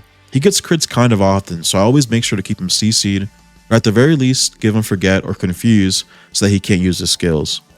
Sometimes he breaks out of the CC though, so you have to make sure to constantly put it back on him. For Kanashiro himself, we try to put our status effects as much as we can on him. Makoto has a way to inflict Forget, An has Darmina, and Ryuji has Shock. Shock has a pretty high success rate right now thanks to Makoto's passives. We cycle between these 3 elements and trigger technicals consistently. My Shikioji has the Sai and Frey abilities. Between these 2 elements, you can actually trigger every type of technical in the game. Using this strat, we completely fucked Kanashiro.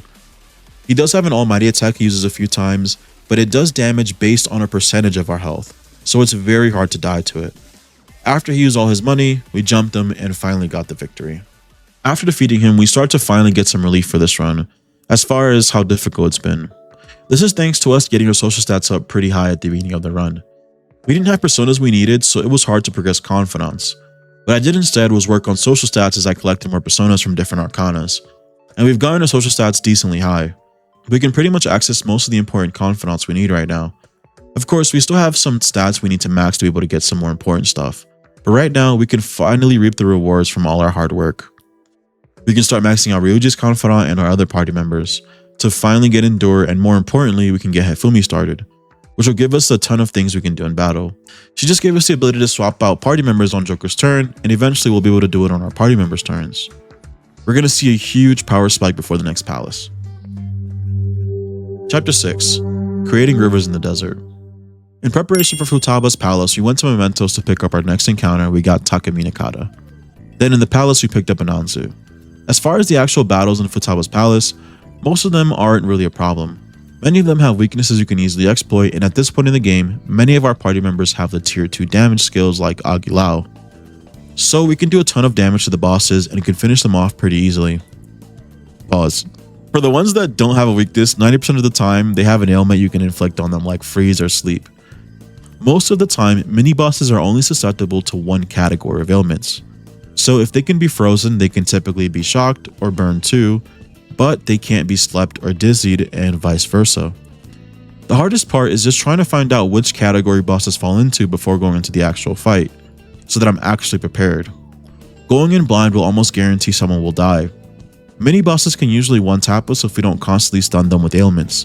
So to deal with this, I look through guides, and sometimes I watch whole videos of Let's Plays to try and find what ailments work for what bosses. The Megaton Wiki has almost everything I need, but sometimes I just can't find some of the more obscure stuff I need to know. Also, I don't know why, but Hatsune Miku was trending on the related tab of the Megaton Wiki throughout this entire run, which was 3 months. Either Hatsune Miku is canon in Megaton games like Dante, or somehow the audiences overlap. I don't know.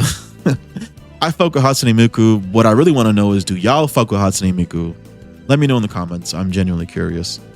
But once we actually know what ailments we can use, we just have to put together a team that can inflict that ailment and can get technicals.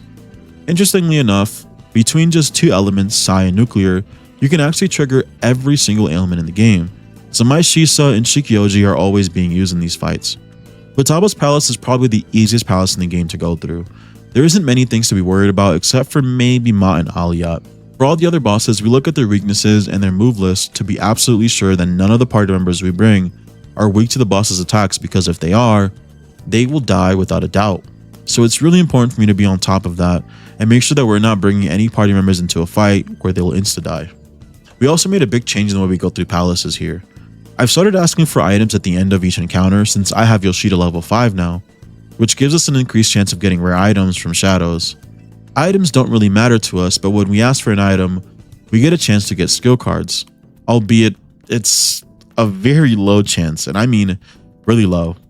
I basically fought every single small enemy in Futaba's palace, and I only found a single skill card. I got Zionga, which is nice, but it would have been nice to find more cards than that. The other plus side to asking for an item at the end of battle is that it greatly decreases the amount of XP we get, so we don't have to worry about accidentally overleveling as much. Finding the right skill cards could make a huge difference for our coming fights. The only good thing about the skill cards is that each shadow has a dedicated drop, so it is possible to target farm skill cards if you really need them, but it is really hard to get.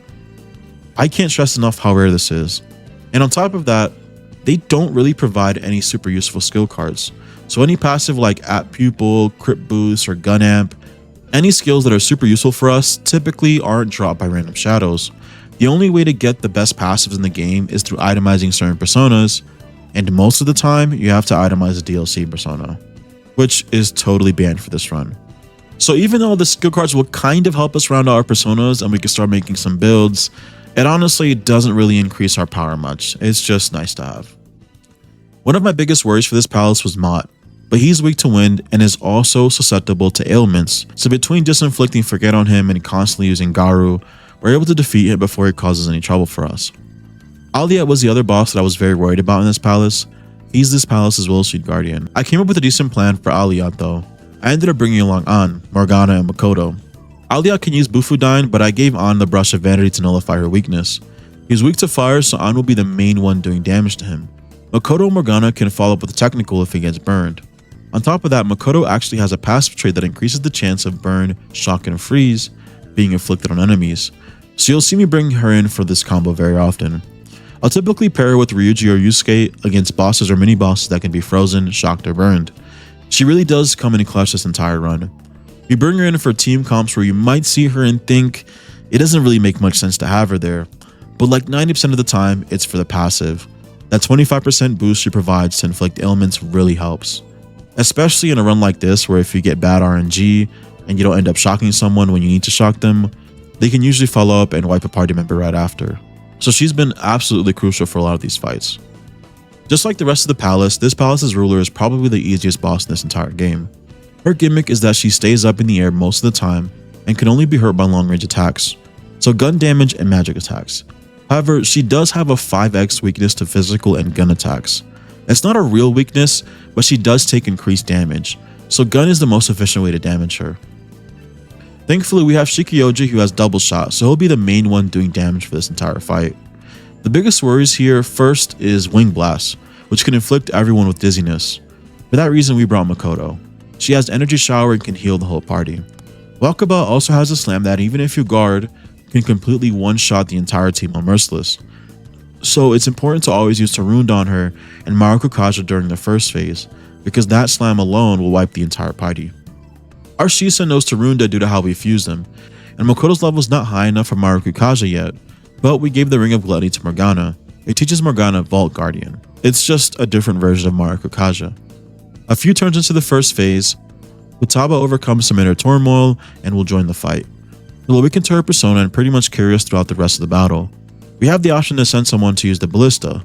This will ground Wakaba so we can hit her with physical attacks, and we send Yusuke, so that Makoto Morgana can keep us healthy with Energy Shower, Maruko Kaja, and heals. Yusuke really isn't doing much right now.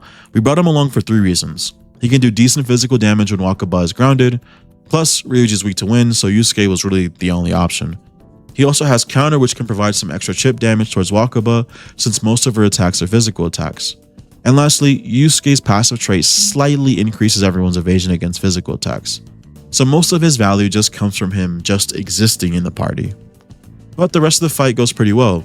Futaba guards us from any big attacks and the rest is scripted, so we easily take the win from Futaba's palace. Now it's time to prep for what is probably the worst boss fight in this entire game, the Okumura boss fight. As you can probably tell, the biggest problem is that the fight is a massive DPS check. It's just DPS check after DPS check, meaning we need to increase our damage fast. We don't have a way to do this. Joker is laughably weak since we can't fuse good personas or itemize them as often. Normally you can fuse some personas to have some higher tier damage skills, but that's really not possible for us right now, unfortunately. I think the scariest part about this fight is what's on the Megaton wiki. Under the strategy section for defeating Okumura, on Merciless it says, before starting the fight, it is recommended to stock up on around 20 revival items, since many party members will be knocked down during the fight several times. What? Are we gonna fucking lose everyone in this fight? Oh my god, bro. Yeah, fuck. After thinking it over a bit, I realized the only way we can defeat Okumura is with the Togo system. Afumi will teach it to us when her confidant reaches level 10. If we can get her to level 10, we'll get the ability to swap out party members on their turn. So what we can ideally do is have a party set up for each phase, then swap out the party members that we don't need for the members that do the most efficient damage for that phase. Our party members without a doubt are far stronger than us and can do more damage. So if we create a party composition for each phase where we can have 2 party members target the weaknesses and use baton passes, we can most likely get through the DPS checks. But it all centers around the fact that we need Hifumi at level 10. It's a bit difficult to get since she's only available on certain days of the week, obviously, but she also has a high knowledge requirement. Thankfully, we're almost there, so we can likely get her maxed out before the Okumura Palace. There's something we do need to be aware of though. Pretty soon we're going to be on a week-long class trip, so that's going to cause some issues. I basically have to spend the majority of my time getting my knowledge to the right rank and making sure my days work around her. like not going to Mementos on a night that I know she's going to be available. I'll still be working on my other confidants too. I'm trying to get Yusuke maxed out so that we can have faster turnaround times for our skill card duplication, since that's really important for this run. And I'm also trying to get Endure for every party member, just in case worst comes to worst. Thankfully, there aren't many scenarios where our party members are going to be forced to be in battles where they can have their weakness targeted, like in the Madarame fight, so getting them to level 10 isn't super important right now. At level 10 is when they learn their evade skills for the elements they're weak to, as well as getting a new resistance. Endure is much more important right now, so we're going to focus on getting everyone to level 8, and then when we have additional time, we're going to focus on getting everyone to level 10. Throughout this entire time too, I'm theory crafting. I'm spending so much time looking at fusions, trying to see if there's anything we could possibly make that could give us an advantage for the coming fight. And really, there's not much I came up with. I spent hours and hours looking at possible fusions and using the recipe generator, trying to find something that will hopefully make the palace a lot easier. I couldn't figure out how to use the generator, by the way. The best persona I could fuse was Thunderbird. This persona in particular gets a dying skill super early. I discovered this in my Persona 3 reload run, and luckily Persona 5 Royal's Thunderbird has a similar moveset. He gets Zeodyne super early, so I decided to go to Mementos to fulfill some requests and try to get a fusion alarm, so that I could fuse Thunderbird and hopefully get some of his skills upgraded. To fuse him, I have to give up Anzu and Takuminakata, which honestly I wasn't planning to use them for anything else anyways. But we ended up following through with the fusion and got very, very lucky. Our Mazionga transformed to Fan Array somehow, which is the highest tier of wind attack you can find in this game. It's really hard to get. It's usually unique to a very few amount of personas, and there would have been no other way for us to get this early on, or maybe at all for this entire run. I'm very grateful that I fused them during a fusion alarm, and I'll be doing this for all of my future personas. We also learned Matsurukaja and Fear Boost.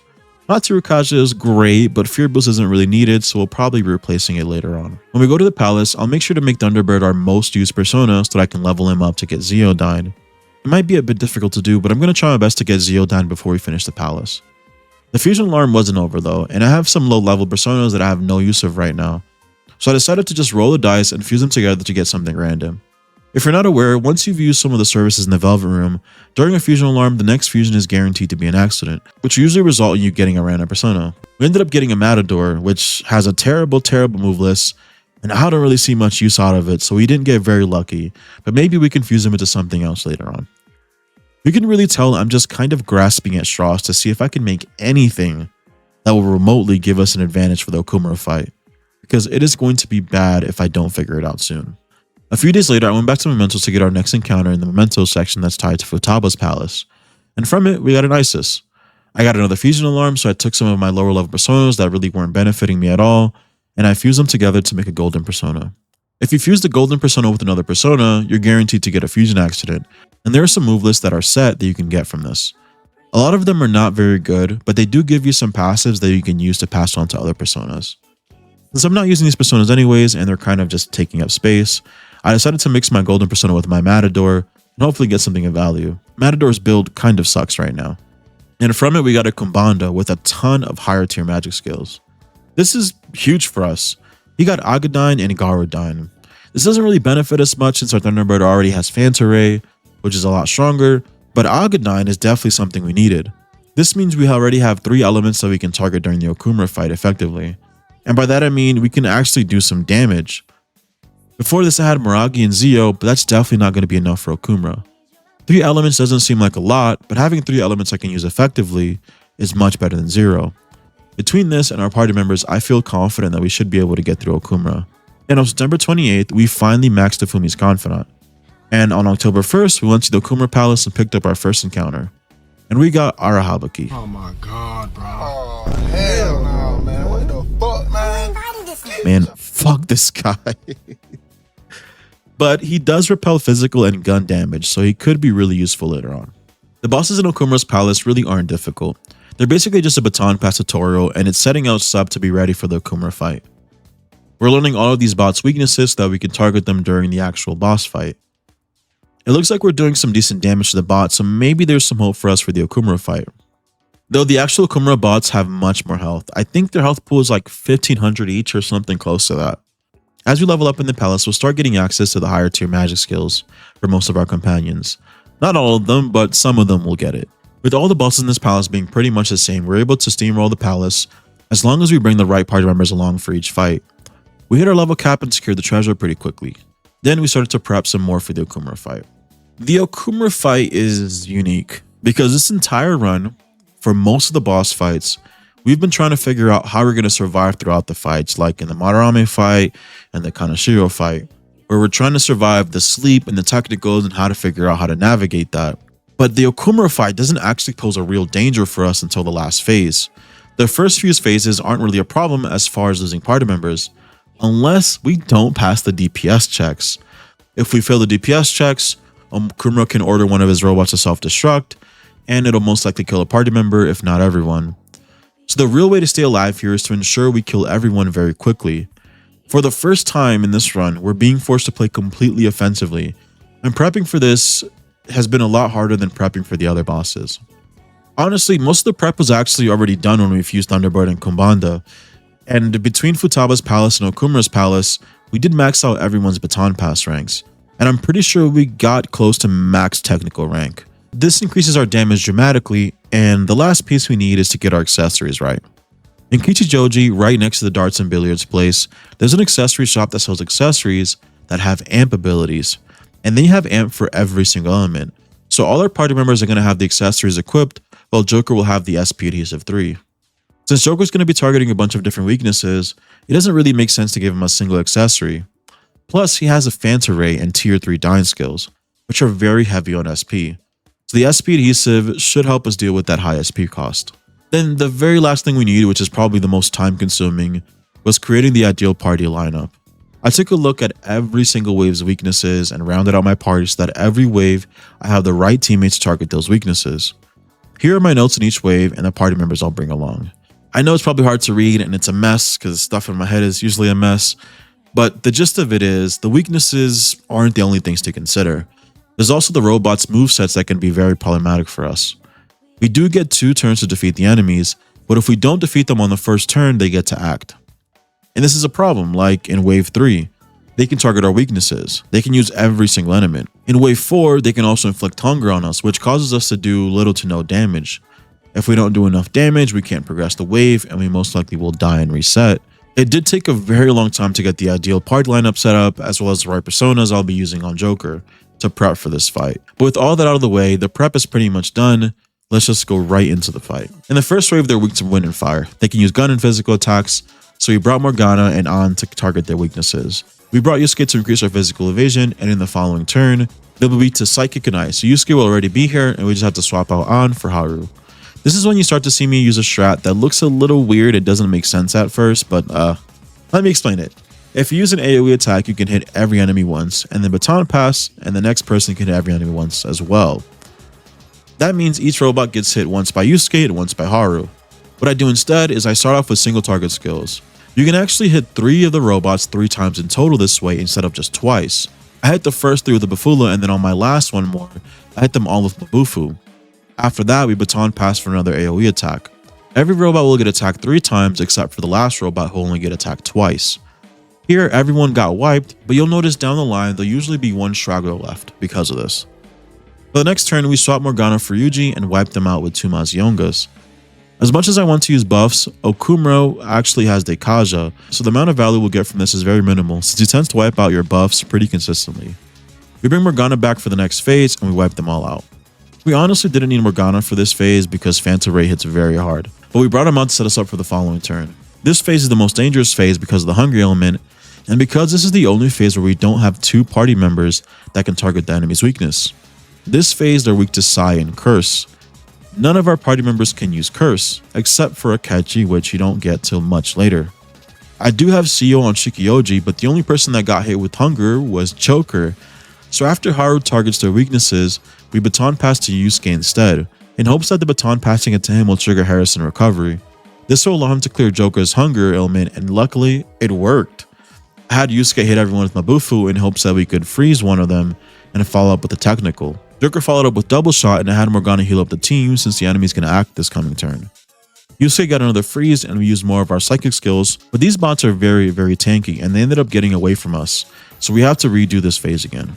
And I mean, these guys are really tanky. Even with my strat that allows me to hit them all multiple times, they still survive. Okumura also used Marco Kaja on them, so they're really hard to defeat. We didn't defeat them on the first turn again. I had Morgana buff our defense in preparation for the next wave of attacks. But thankfully, on our second turn, using our single target and AoE strat, we were able to finally defeat this wave and move on to the final wave. This last wave is where it's quite likely that we lose a party member here. This guy has no weaknesses. He has a heavy physical damage skill that can one-tap a party member, he can have Heat Riser applied to him by Okumura, and worst of all, he can use Makara Karn. Then lastly, he has an attack called the Big Bang Challenge that does almighty damage and has a chance to inflict hunger. Our only saving grace is that he can be frozen and shocked, so I have Yusuke out for that very purpose. But we're not getting lucky for some reason. No matter how hard I try, I just can't inflict freeze on him.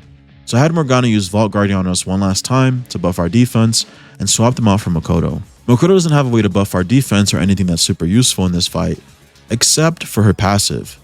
I know it kind of looks dumb for me to pull her out here, but her passive does give us 25% boost to burn, freeze, and shock. If we can't consistently stun this boss with shock or freeze, he's definitely going to wipe our party. But even with her boost, we still can't inflict freeze. We have Yusuke attempting a freeze every turn, and Joker is also using an ice attack that he has on Shikiyoji. I'm getting so unlucky that I start to think that maybe it's not possible for him to be frozen.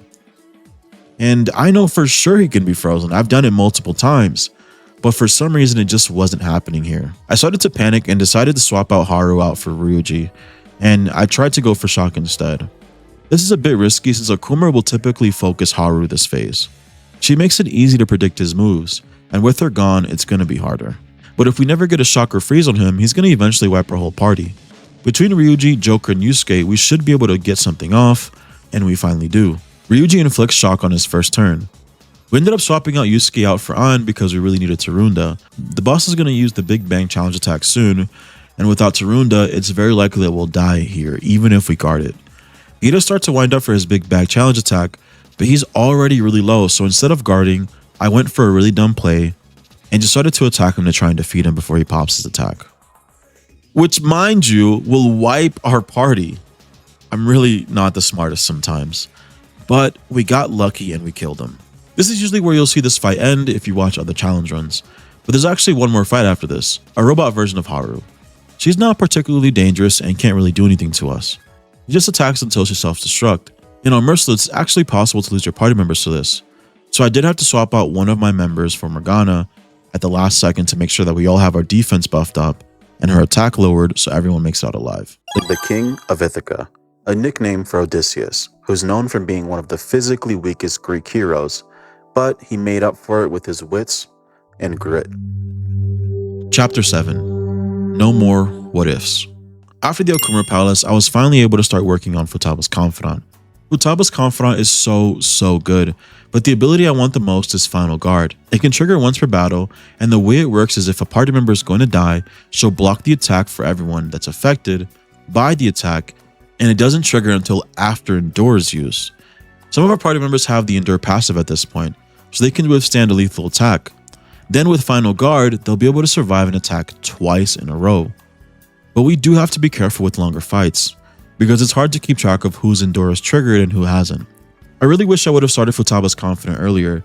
It would have been super helpful for any of our previous fights, but I was so hyper-focused on getting my proficiency maxed out and getting my knowledge maxed out, so that I could get the Togo system from Mifumi, and so I can max my technical rank. Because of this, I neglected my kindness stat, which is what you need to be able to max Futaba's Confidant. So I'm spending a lot of my time right now playing catch-up so that I can get Futaba's max before Sainijima's boss fight. She's quite dangerous, especially in her last phase, where she can use some very strong almighty and gun attacks. Final Guard is going to be crucial for getting through it.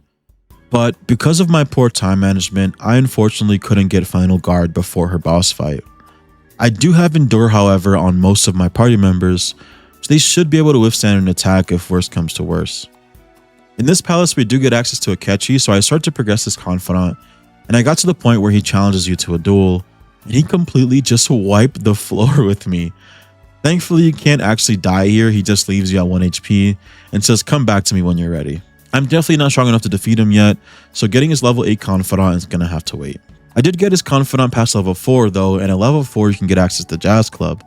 This was a huge oversight of mine and something that I really could have improved on this run, because the Jazz Club will give you access to special moves you can learn on Sundays, like Marukaja, Marakunda, Charge, Concentrate, and a lot of really important stuff that could help a ton throughout this run. Since I didn't unlock this until late into the game and it's on a rotation every Sunday, I missed out on so much value that I could have gotten from this. We infiltrated Sai's palace for the first time and got our first encounter, and we got power. I won't waste too much time going over the fights in this palace, but there are some difficult ones I'll talk about. The same rules that we've used for this entire run apply. Basically, we're just double checking that we know every mini boss and every Shadow's weakness and all of their moves before we go in for an actual fight, to avoid anything really unlucky or bad happening. But even with our preparation, we still had some really close calls. Like, for example, this Valkyrie fight.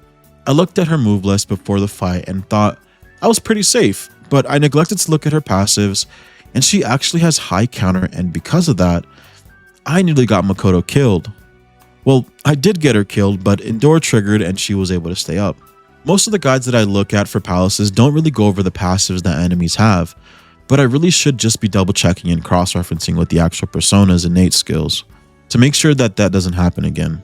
Like the Kamoshida Palace, a lot of the smaller fights in this area are actually pretty dangerous, so I'm completely avoiding them and just trying to work on the objectives and getting the mini bosses completed as soon as possible. Most of my grinding is done in Mementos with Ryuji's insta-kill passive. Crazily enough, one of the most dangerous mini bosses in this entire palace is Jatayu. During my test runs, I noticed that he has the ability to wipe your team if you're not careful. He can use Magarodon, which can kill everyone, and has an agility stat that's very high, which means he'll be able to act before our party members. However, you can get around this by having Morgana in the party who has a higher agility stat than him, and by giving Morgana Vault Guardian. This allows us to buff our defense before Jatayu gets to act, and using On works as well since she has Tarunda, and I think her agility stat is actually higher than Morgana's or close to being as high. But I wanted to have Morgana because he resists wind attacks. As long as you survive the initial Magarodon, he's not all that dangerous, kind of like Madarame. The other really scary encounter in this palace is Ball. He's this palace's Willshield Guardian. He hits just as hard as Jatayu, and it's pretty scary to go up against. I really debated skipping him, but since we have Endure, I think it's kind of worth it to go for it. He does have a weakness to nuclear, and we can abuse that to defeat him. But even with doing that, you can see he nearly wiped the entire party in just one attack. Thankfully, An was the only one that was close to death, and her Endure triggered, so she didn't die. Luckily, we got a shield time to let us do some decent damage to him. What's interesting, after doing this run a bajillion times, I've learned that some show times aren't actually random. They're much more likely to occur in certain phases of certain boss fights, like in the Shido fight. I can't remember exactly where it is, but there is a point where show times are very likely to trigger, and you'll get them very often. It also happens when Joker gets decently low or is close to death, and you can usually hear your teammates say something like, "You'll pay for what you did to Joker," indicating that showtime is ready because he almost died. I was pretty worried about the duel arena too. This is where Joker has to solo fight a few enemies in a row. My biggest issue here is I don't have a decent way to heal or a way to heal at all, actually. I don't have any personas that have good healing skills, and I can't use any items in these battles. Running out of SP and getting low on HP is pretty much a death sentence, but it didn't actually end up being as difficult as I thought it would be. The first fight is with Ganesha, who mainly uses physical attacks, and I have Shikioji. He knows physical, so there's really no worry here. Rung does next, and they're a little scary because they completely repel physical attacks, but they're actually weak to electric. We have Thunderbird who can wipe them all out in one turn with a Maziodine. Last up is Thor, who's pretty freaking scary with his charge, physical attacks, and electric attacks. When he uses charge, it's fair to assume that he's going to follow up with a physical attack next. I just swapped to Shikioji to block out his physical attacks, and then I actually inflicted rage on him so that he wouldn't be able to use his electric attacks.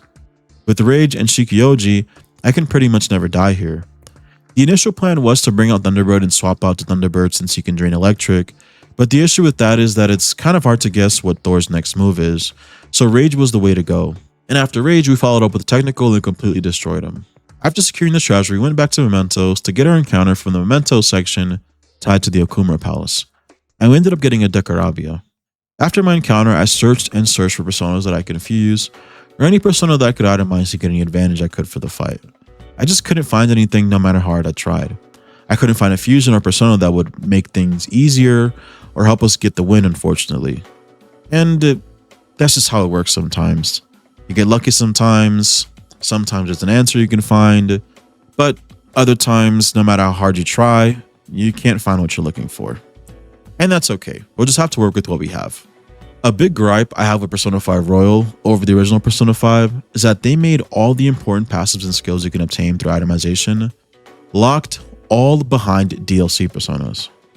It's so stupid. Things like Charge, Concentrate, Heat Riser, Amp, and Boost passives, hell, even Meteor Rahan. The list goes on. It's not possible to get these skill cards outside of itemizing DLC personas. You can't find them in chests or get them from a negotiation. Your only hope is a persona who learns the skill you're looking for. And at this point in the game, I really need it, and is really the reason I hit a wall as far as preparation. I just kind of got nothing, like legitimately. Anyways, coming up with the strategy for Sai, I want to say is almost impossible. At least in this run, because the way her boss fight works is entirely random. The first phase isn't really a problem, but her second phase she'll spin a roulette, and based on the roulette, she'll take on the affinity of an element. She'll be able to attack with that element and will resist every element but the element opposite to that. So let's say she takes on the fire affinity. She'll be able to be damaged by ice attacks and she'll use fire attacks. Keep in mind, she doesn't become weak to ice. She can just be hurt by ice. The problem with that is that if we're not targeting weaknesses or getting technicals on Merciless, we don't do any damage. Like, it's abysmal. It's pretty bad. I know many people like to complain about how Merciless is so much easier than hard difficulty because weakness, techs, and crits are so strong, but without that, this difficulty becomes grueling. I mean, it takes forever to do any kind of meaningful damage, and all it takes is a single turn for enemies to be able to defeat one of your party members or even you. And this is a problem for Sai's fight and pretty much almost every boss fight because most of them don't have weaknesses. Even though we don't really have much we can do to help us protect our party members' weaknesses, we do have something we can do. After looking around and doing some research, there's a piece of armor called the Ghillie Vest that has a medium chance to repel physical damage. So I spent a day in mementos collecting them. The only issue is that the armor can only be equipped by males, so it would only help half of our party. Sai has a wide array of physical and gun attacks that she'll use throughout the fight, in the end especially. So this should help keep ourselves up and hopefully have some kind of meaningful impact towards the fight. I'm not sure if the repel physical armor includes gun damage, but it probably doesn't, and I'm just being hopeful because her gun attacks do a lot of damage. Now, why don't we begin? No more coins or playing games! We ain't following your damn rules! Oh, you will. There is no room for negotiation. You will know soon enough. Her first phase is pretty straightforward. Just don't attack her and learn the way she's cheating, which is by using a glass lid over the roulette, and you just have to point it out. Once that's done, it'll trigger her next phase and the real fight actually starts. This is the phase where she'll spin the roulette and choose her affinity. I have no way to know what the affinity is going to be, so I have nothing. Like I legit have no plan, no idea for what we need to do or how we're going to get past this. The party composition that I put together was just for the purpose of buffs. An has Matarunda, Makoto has Marukaja, Ryuji has Marukaja, and Joker hopefully will be the one attacking, and that's all I really got. I have the Togo system, so in case one of my party members' weaknesses are going to be targeted, I can swap them out for someone else that won't have that weakness. I've also spread around all of the Will Seed rings across my party to be able to use all their powerful effects. Ryuji has the Ring of Vanity that lets him put up the Bleeding Brush barrier on party members, and An has President's Insight that lets her use Charge. We spent Sai's first turn where she spins the roulette, prepping for her attacks by putting up barriers, debuffs, and buffs. She unfortunately rolls Ice as her first affinity, which is a problem for An, but she does have a barrier on her at the moment. This is really good for us though. We have Agadine on Joker, allowing us to do some decent damage to her. Ryuji and Makoto can't really do much damage here, so they're just sitting this one out and just providing support through their skills. Unfortunately, next turn Sai gets a lucky freeze on Makoto. And with how it's been going so far, I decided to swap out Ryuji for Haru, so that we can use Tetrakarn and Makarakarn. I'm not entirely sure if Sai can still do physical attacks in this phase. It seems she only does elemental attacks, but to be sure, I use Amrita Drop on Makoto, so that she doesn't go for technical and insta-kills her. Haru's barriers are going to be very helpful, and I'm hoping it's enough to help us stay up throughout all her affinities changing. We continue our strategy of using Concentrate and Agadine to keep chipping away at her health, while using Makara Karn on An to keep her safe in case Sai targets her weakness. The next element she rolls is Nuclear, and unfortunately she goes for Haru immediately and hits her weakness. But she doesn't go down because of our Marukukaja and Tarunda. As soon as Haru gets back up, we have her use Makara Karn on herself, and we're planning to do this for the entire fight to protect our party's weaknesses. Honestly, as I'm watching the footage back right now, I'm realizing I just started to crumble under pressure. I started to make really dumb choices, like right here. I could have used President's Insight on Haru so that she can attack with her Sai skills, but instead I went for an Agadine. I was just wasting SP and wasting time. My Agadine only did like 55 damage when Haru's attack could have done much more damage with the charge. The next affinity she swaps to Electric, which is actually amazing for us because we have a Thunderbird who drains Electric, but also happens to have Phanta Ray, one of the strongest wind attacks in this game. But unfortunately, as you can see, I'm still panicking and just making these absurd mistakes. I continue to attack her with attacks that are doing little to no damage at all to her, and because I started to fumble under pressure and made bad choices, An completely ran out of SP, so I was forced to swap her out. Despite all our fuck-ups though, we made it to her last phase where she turns her affinity into Almighty. We cannot hit her with any attack. However, her moveset will change to something that's super dangerous. She can use physical attacks, gun attacks, and Almighty attacks that all do insane amounts of damage. They're incredibly hard to survive on Merciless difficulty. I also didn't account for the fact that she can act immediately as soon as she swaps the Almighty affinity, so this is where things just start to fall completely apart.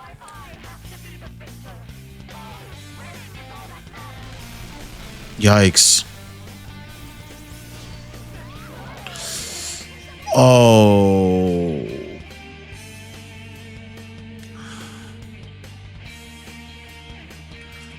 That's tough, bro.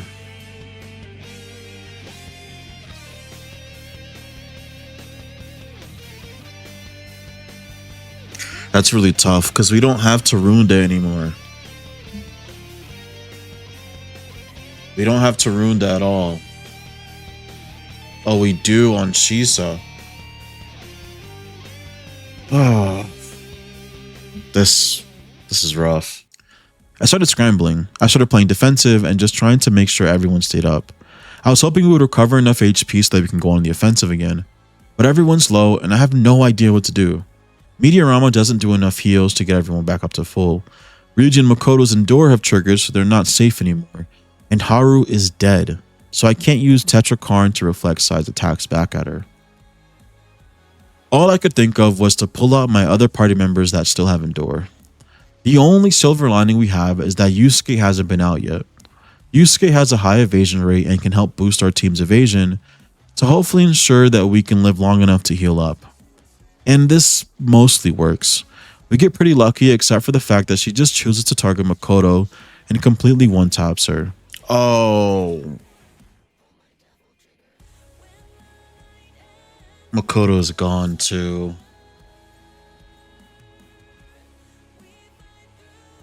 This is so bad. She's our only heal. So she's gone now too. My plan is somewhat working and we're getting quite lucky with a bunch of lucky misses thanks to Yusuke's evasion passive. We're also doing decent amount of damage to the point where she's pretty low. If we can keep getting lucky, we can definitely defeat her, but we have 2 dead party members and we can't swap them out when they're dead. The only way to actually swap them out is through Futaba's Confidant ability. She can swap out 2 or more party members for members we have in reserve, but that's the only way to do that, and I didn't get far enough in Futaba's Confidant to unlock it.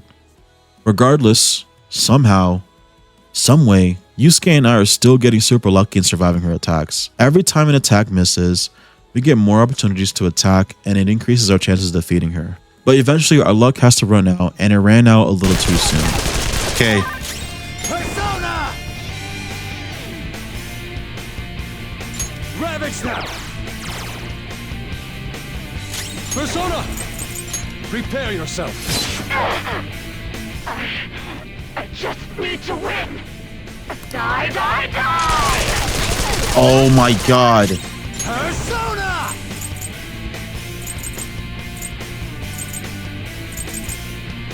Go down. She's so low. Let's go. Take this!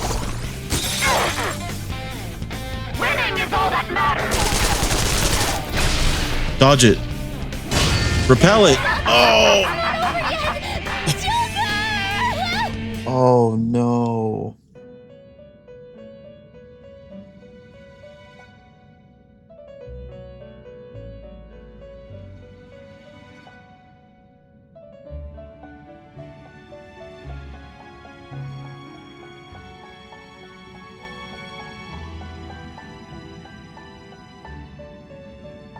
So, the game is over. Yeah, it is. What a truly foolish end. Oh my god, shut up.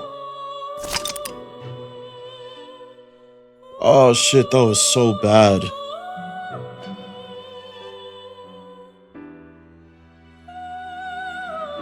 I really thought we could probably make it out with like... Damn, bro.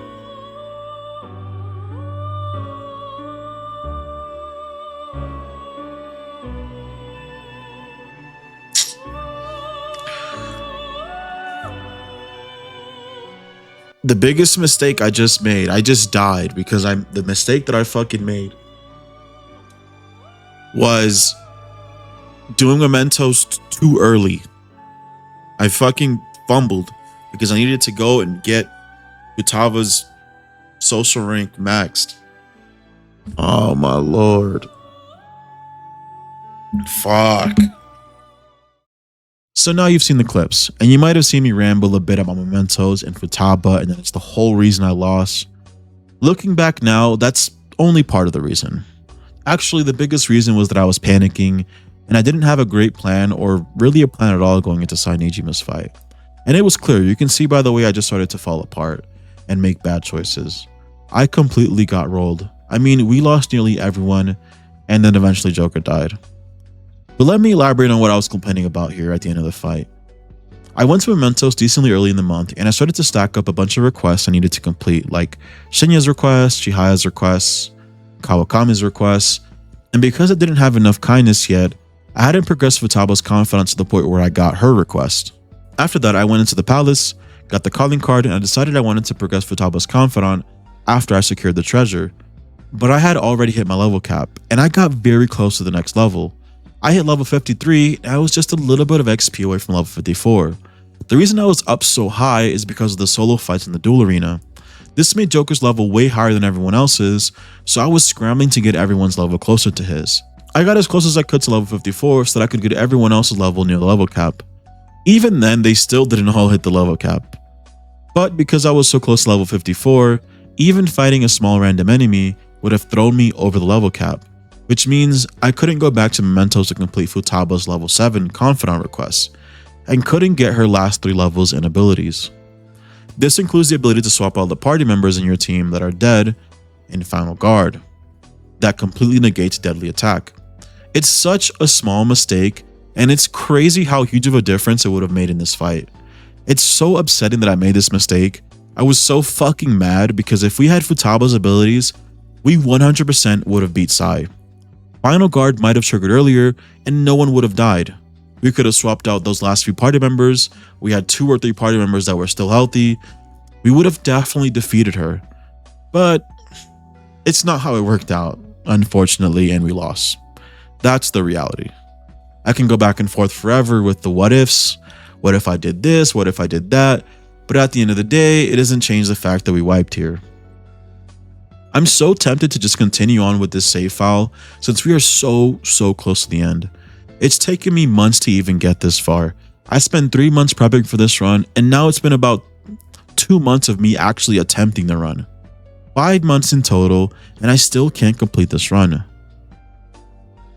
But in the words of Hifumi, one must concede defeat with grace, maintaining dignity until the very end, as a queen should. So yeah, I lost, and I'm taking my L with grace. But I really think I can only do this one more time. This is a lot, like it really is, and this has to be the last attempt. The good news is, I've done this run so much, I already have a route, and the route is easy. Find the Ginza line, triple Agi Belphegor, block with Ryuji, debuff and bully Archangel, grab as much City Ghastly Gear as you can because this turns into Succubus armor, ignore Morgana and do your own thing to defeat Kamoshida. Speedrun Guts level 2 for Takumi, get Takumi to level 5 for his Speedy Sieves, bring his Speedy Sieves to Madarame's palace, grab more city armor, quadruple Agi Nue, get dodge accessories from the shopping channel May 29th, prep for Madarame, and die to Madarame. No, that can't be right. Let's just try this again. Find the Ginza line, triple Agi Belphegor, block with Ryuji, debuff, and Bully Archangel. Grab as much city gas to get as you can, because this turns with Succubus armor. Ignore Morgana and do your own lean to defeat Kamoshida. Speedrun Guts level 2 for Takumi. Get Takumi to level 5 for Expeditives. Bring Expeditives to Madarame Palace. Grab more city armor, quadruple Agi Nue. Get dodge accessories from the shopping channel May 29th. Prep for Madarame and die to Madarame's first turn. No, that's not right. I said the route is easy. Repeat the route. Find the fucking Ginza line, triple Agi Belphegor, bully Archangel, get city armor, ignore Morgana, do your own thing, speedrun Takumi, buy Madarame adhesive to bring to the SP Palace, grab more Succubus pajamas, triple Agi Nue, get dodge accessories, prep for Madarame, and defeat, die to Madarame. Die to Madarame, die to Madarame, and die to Madarame again and again and again until you've lost your sanity. I have attempted this run so many times that I've started to lose track of which attempt is what. And I started to ask myself, where do I draw the line? Where is it really? At one point, does optimism turn into wishful thinking? When does wishful thinking become naivety? And when does naivety become delusion? When does delusion become full-blown arrogance and pride? And where on the scale am I even at this point? Am I still just an optimistic person who thinks this run is possible, but I'm just getting unlucky? Or is this run actually impossible, but I'm so prideful and arrogant that somehow I think I'm special enough to believe I can actually make the impossible happen? How many more times do I have to fail before I stop? I don't know. I don't fucking know. Our 7th run, Wolf Glick, was our best run. He made it all the way to Sainijima. That attempt, I knew that I got lucky with Madarame, but I didn't know how lucky. It really was the God run, and it was all because we were able to defeat Arahabaki and because we survived that first and Madarame's fight all in the same run. I said this next attempt was going to be my last, but surprise, I fucking lied. I've had a lot more runs, and they all died to Madarame, or to be more exact, they died at Madarame's palace, either to Madarame himself or Arahabaki. It feels like the stars have to fucking align to be able to defeat both of them in the same run. I've had runs where we beat Arahabaki and die to Madarame. I've had runs where I skip Arahabaki and still die to Madarame. I've had runs where I lost one to Arahabaki and then died to Madarame. In the Arahabaki fight, you have to rely on RNG. The main tactic for Arahabaki is to keep him CC'd with sleep and shock constantly. It's really easy, but when you miss a sleep or fail to put shock on him at all, you die. That's it. You can have a higher chance of success if you use items instead of ailments, but they're banned. Makoto's not available yet, so we can't use our passive to increase our chances. And if you don't have the Crystal of Vanity from Madarame, there's a good chance that the nose painting will wipe your team in one turn during the first turn of the Madarame fight. I've recorded all of my attempts in their entirety. I mean, I have to in case I die in an unfortunate spot so I can show it in the video. But I have so much footage from these attempts that I've just had to start deleting them because I'm just running out of space. And I'm running out of names. There was Red Amamiya, Blue Amamiya, Odysseus Amamiya, Alan Wake, and then Tom Zane. I started to run out of Pokemon themed names and just started naming these runs whatever the fuck I could think of. And all of them lost to Madarame. It felt like fucking Groundhog Day, and doing this run felt pointless and like a complete waste of my time. I felt I was never going to get lucky enough to get past Madarame again, and Merciless difficulty makes this run so ass. It's just extremely unfair. I see why no one runs Merciless on P5. I could play perfectly and get bad RNG and lose all my progress. But that was kind of the point of the rules I chose, wasn't it? So I played myself. If you've watched some of my other videos, you've seen me quit runs and come back to them. And I always say I'm done, but then I just come back and then try again until I get it. This run wasn't different. I quit this run a lot, and I mean a lot. I took a lot of breaks. This challenge genuinely feels impossible, and I see now why everyone abandons it, and why Ragnar made a foo-foo version of the run to just complete and put it out. At this point, I really don't see any way I was going to complete this run. I don't have much going for me. I made a ridiculously difficult rule list with not much wiggle room. I'm definitely not the best player out there. I really don't have much experience running P5. It's not like I have a ton of subscribers or a massive community I can go to for help. But I don't know. I have one thing. I have one thing and one thing only. Grit. My own personal will of rebellion. I refuse to accept a reality where my hard work does not result in success, no matter how many times I fail. And it turns out that's all you need. You need grit more than you need skill, more than natural ability, and more than luck. And maybe also just 2 or 3 friends you can depend on. Me personally, I feel like that's all you need to make anything you want happen. Even stuff people call impossible. And luckily for me, one of my 3 friends just happens to be fucking cracked at Megaton games. So with his help and a whole lot of grit, we finally got another God run. This is the story of the King of Ithaca. I'm not done.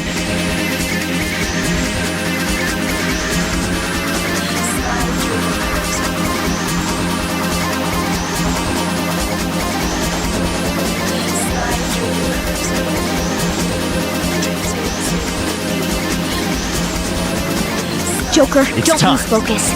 There's no telling what he'll try.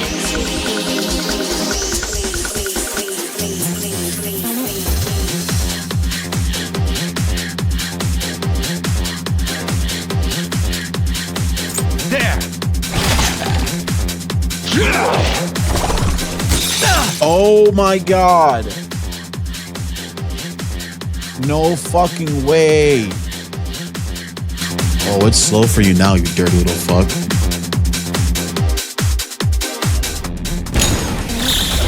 Showtime! This is how I really feel! So thanks! Best present ever!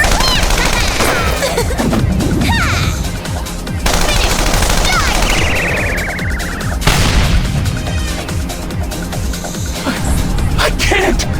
And if I don't have money, then They trampled all over your young heart! Get mad! Don't forgive those rotten adults! I'll never forgive them! Fire!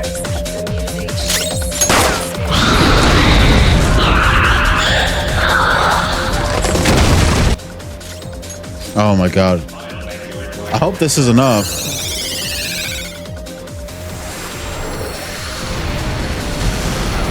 Oh my lord.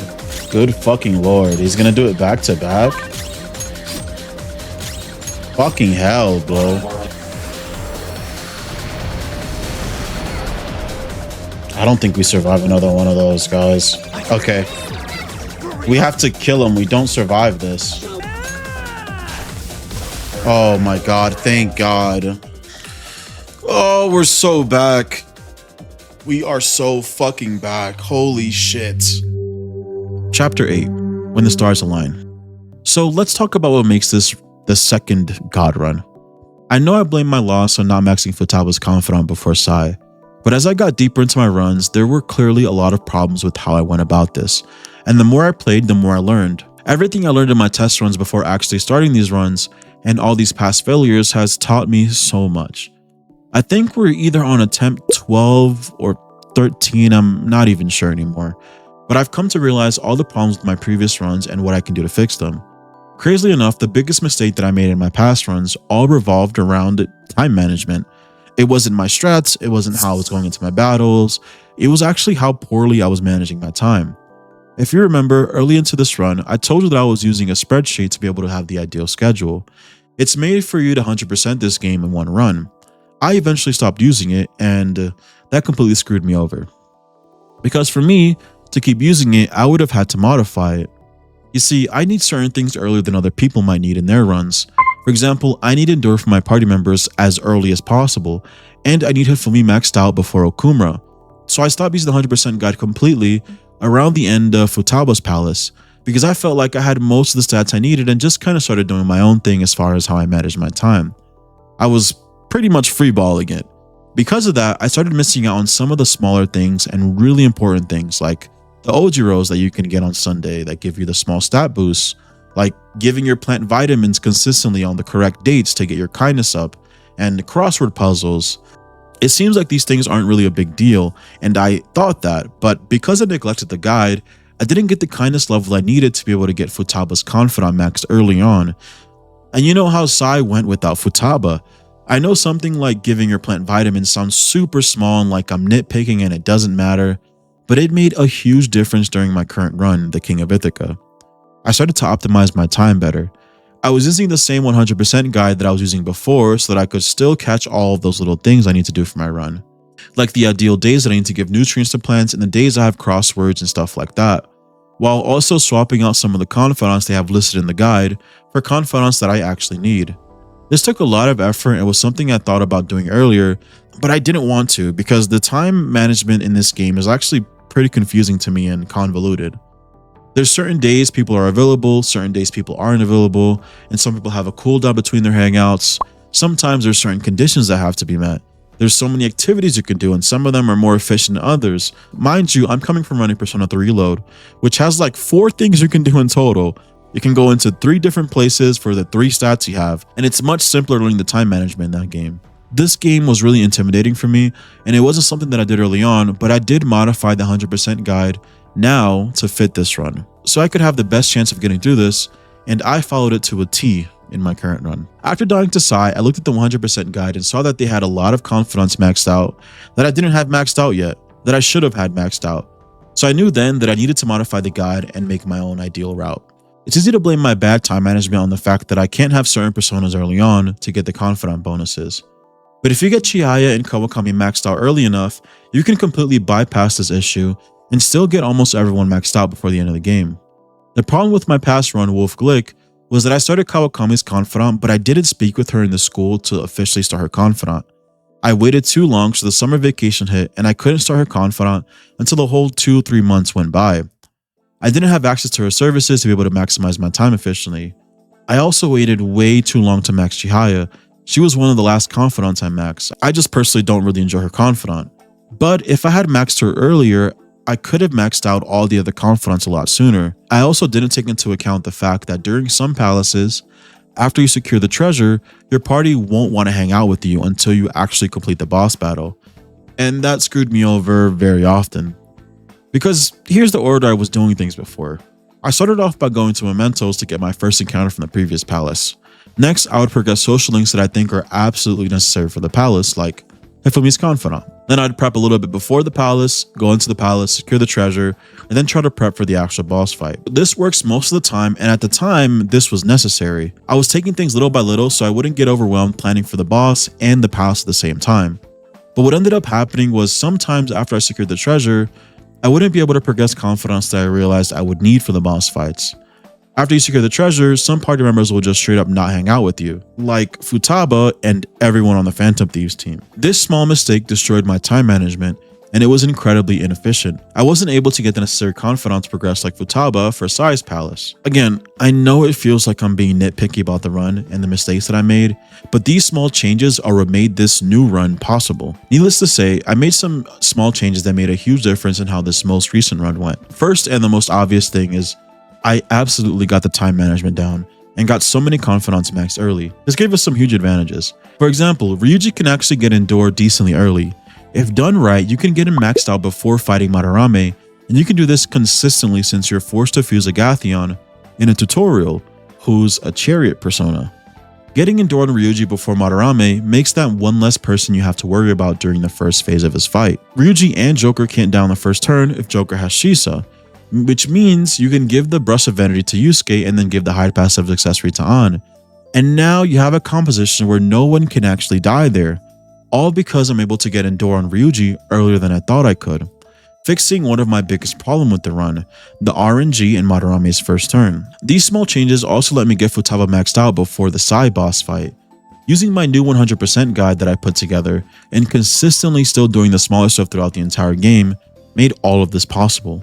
I was able to get a Catches level 4 pretty early so that I could start getting some of the really good buff and debuff moves from the Jazz Club. Aside from the time management stuff, I also made some other major changes. We changed the order we do things. Instead of going into Mementos as soon as it opens up and getting my new encounter, I first leveled up a bit at the palace, then went back to Mementos. It lets me get to a level that's higher than most of the enemies in that area, and if I'm decently high, a lot of the shadows won't attack me. They'll have that green aura around them and they'll flee from me. It makes it easy for me to go deeper into mementos to try to find a persona that's stronger than the rest. Initially, I was just grabbing whatever I saw first and whatever was early in the dungeon, because it really wasn't possible for me to sneak in and to try to get a random encounter that way.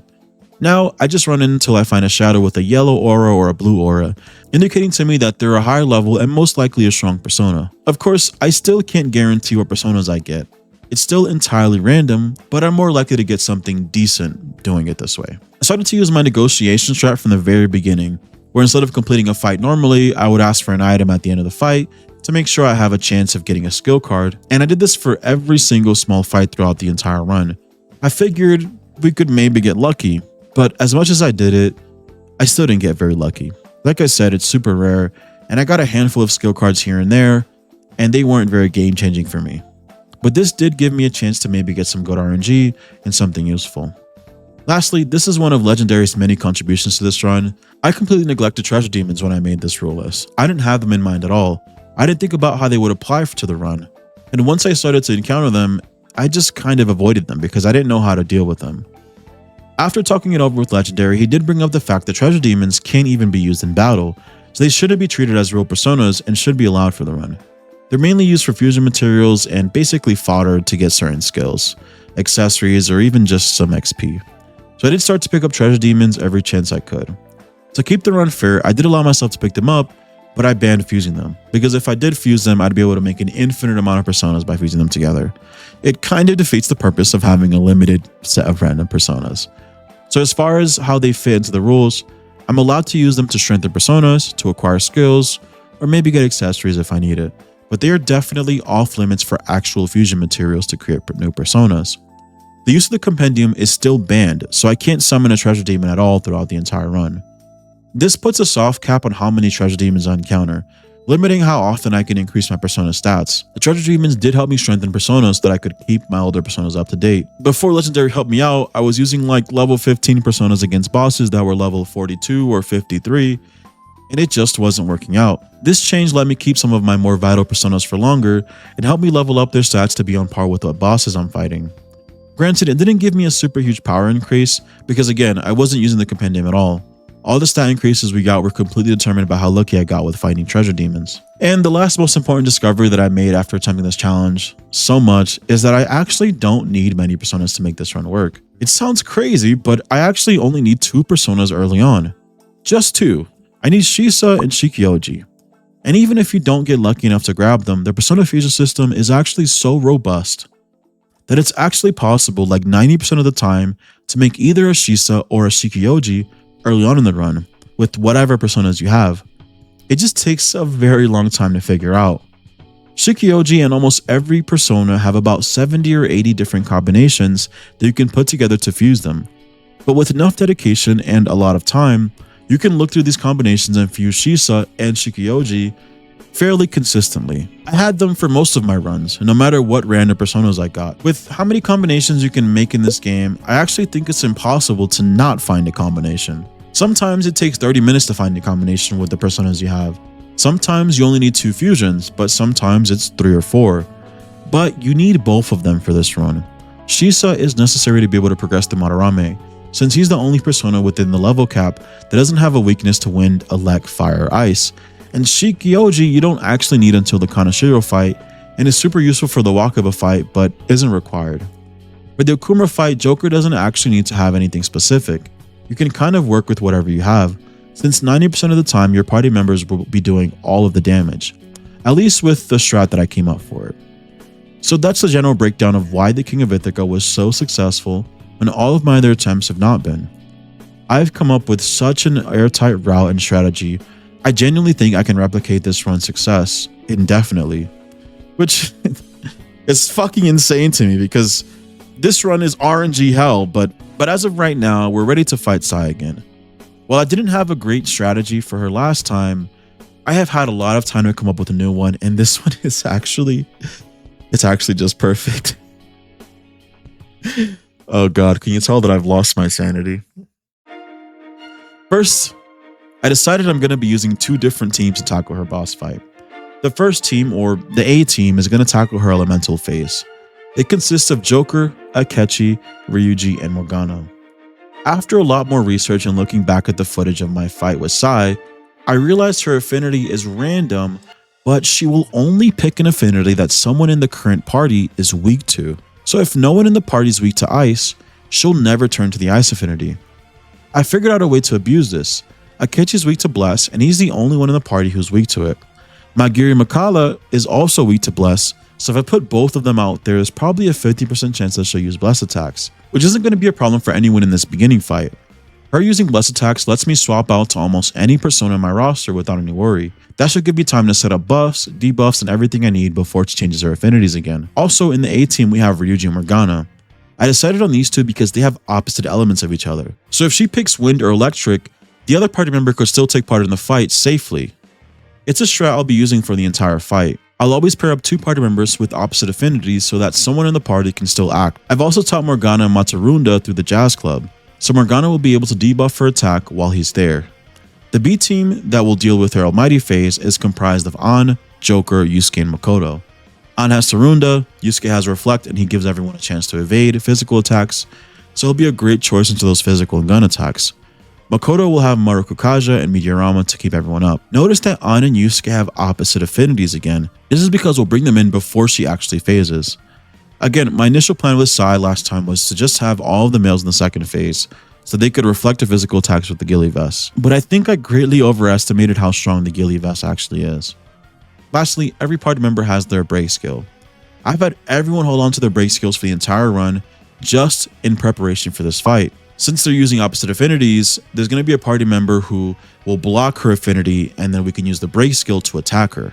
It'll also be useful if our plan falls apart so that we can attack her with whatever element we want on any person. There's so much of this strategy that I put together, but we'll go over it much more in depth as we take on Sai, which is right now.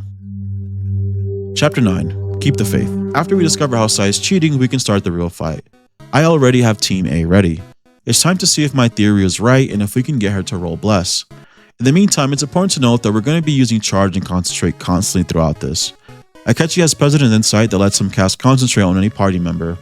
Sai rolls her Roulette and it lands on Electric, and she immediately KOs Morgana. But Morgana has Endure, so he survives for now. I think that was quite unlucky. I was really convinced and felt pretty confident that she would roll Bless first. But because Morgana's low, I pulled out Kushinada and used Makarkon on him. Then healed him back up to full. Throughout this entire fight, I'm going to try very hard to manage my SP a lot better than I did last time. Since President's Insight is super powerful, whenever Akechi doesn't need to use it, we're just going to have him guard to save on SP. Sai is currently using Electric, and she already downed Morgana, meaning it's not safe for Morgana to go on the offensive. We're using his buffs, we also have him guarding most of the time. Then we have Ryuji's Elect Break. Ryuji blocks Electric, so he's very safe throughout this entire phase. He can attack as much as he wants with no downside. We've also fused Thunderbird in preparation for this fight, who can use Zeodyne and drains Electric. Between Akechi using Charge on Joker and the Elect Break, we're able to safely do a lot of damage to Sai. Soon after, Sai changes her affinity to Bless. This is perfect for me. This is what I was trying to set up earlier because all of my strongest personas either resist or nullify Bless attacks. We do still have to be careful to not do too much damage because once she passes the half HP threshold, she'll unleash a very dangerous attack that can wipe our party like it did last time. So instead of trying to maximize our damage, instead we're healing everyone up, putting up barriers and increasing our defense. And then we can try to phase her. But right before we get her to below half HP, something huge happens. Futaba charges and focuses the entire party. This is huge because we can attack her all at once and do enough damage to almost completely skip her second phase. This is so much safer than fighting through her whole second phase. Even though we don't have strong curse attacks, Ryuji's been using Elect Break on her. Joker and Ryuji are able to do massive amounts of damage here. Even though we did tons of damage, it still wasn't enough to completely skip her phase. She gets to act here. She unleashes her gun attack that wiped most of our party last time. We put up barriers so we were able to reflect a lot of that gun damage right back to her. It takes a huge chunk of her health, but she almost kills Ryuji and Akechi in the process. They just barely survive it. I start trying to swap out my party members to bring out Team B, but I didn't account for the fact that it's kind of hard to do this safely, because as soon as I swap Akechi out for An, she gets down to 1 HP. Regardless, we've gotten Sai so low that victory is just within our grasp. But that was also true last time. We didn't do enough damage to kill her this turn, and she uses Gatling gun attack again. and almost kills Morgana and An for real this time. They no longer have the Endure to fall back on, but Futaba uses final guard and we survive it. I swap to Giri Makala, who has repel gun, so Sai ends up finishing herself off. And just like that, we completed the fight without anyone dying. The fight didn't really go as planned, and as I actually went through the fight, I realized my strategy wasn't as good as I thought it was, because swapping out party members is pretty difficult to do, while also prepping for her almighty phase. Swapping out all your party members safely is pretty hard, it turns out. But it's a good thing I had a plan B in place with the break skills, because that actually ended up being super useful and is ultimately what carried us to the fight. Over the next few weeks, before we have to go to Shido's palace, we'll be finishing out social links and tying up loose ends, because this is pretty much the end. After Shido, we're going to have a ton of cutscenes and we'll be locked out of regular gameplay. So right now is the time to make sure we get everything wrapped up and ready for the coming fights. After we beat Shido, it's going to be a very long time before we get control of our full party, and before we can start buying recovery items and weapons and accessories and everything like that. So this is our last chance to do all of that. But once we've done everything we need, we go to Shido's palace and grab our first encounter, a Daxini. We also spend some time in the Velvet Room during a fusion alarm to try and get a new persona, and we fuse the Noone. It doesn't seem like a big deal, but throughout all of my attempts, I haven't had a decent healer. The best we've gotten was Meteorama from the Twin Wardens, and some other miscellaneous support skills. But Noone actually learns Diarahan and gets access to both Makara Karn and Tetra Karn. This is going to be especially useful for solo fights. Joker can also now flex to the role of healer if needed. Oh, and here's a quick screenshot of all these personas I currently have. I honestly can't remember which ones we've caught and which ones we've fused at this point. There's been so many runs, and so many fusions, and so many first encounters. But some of these personas you might recognize from my previous runs. A few of them have become my comfort picks for this challenge. I try to fuse them if I can, specifically Shikioji and Thunderbird, because Thunderbird gets access to Zeodyne very early in the game, and is always useful in Okumura's fight. But after the fusion alarm, we went back to exploring the palace, and none of the mini-bosses in this palace are really worth talking about. Most of our party members, if not all of them, already have Endure and access to their awakened personas. We have Charge, Concentrate, and any buff we could possibly need, so it's really hard to lose any of these fights, as long as I'm reviewing their attacks and weaknesses before going in. We essentially just walk through the palace. The hardest and the longest part of this palace for me is always these stupid ass mouse puzzles. But at the end of the palace, we have something terrible waiting for us. That's when I learned about the cognitive world. Someone, be it God or demon, gave me a chance. I couldn't contain my laughter. He's likely only shown us a fraction of his strength. I'll tell you all about my true power. While you die, you can take that knowledge with you to the grave. Kill them!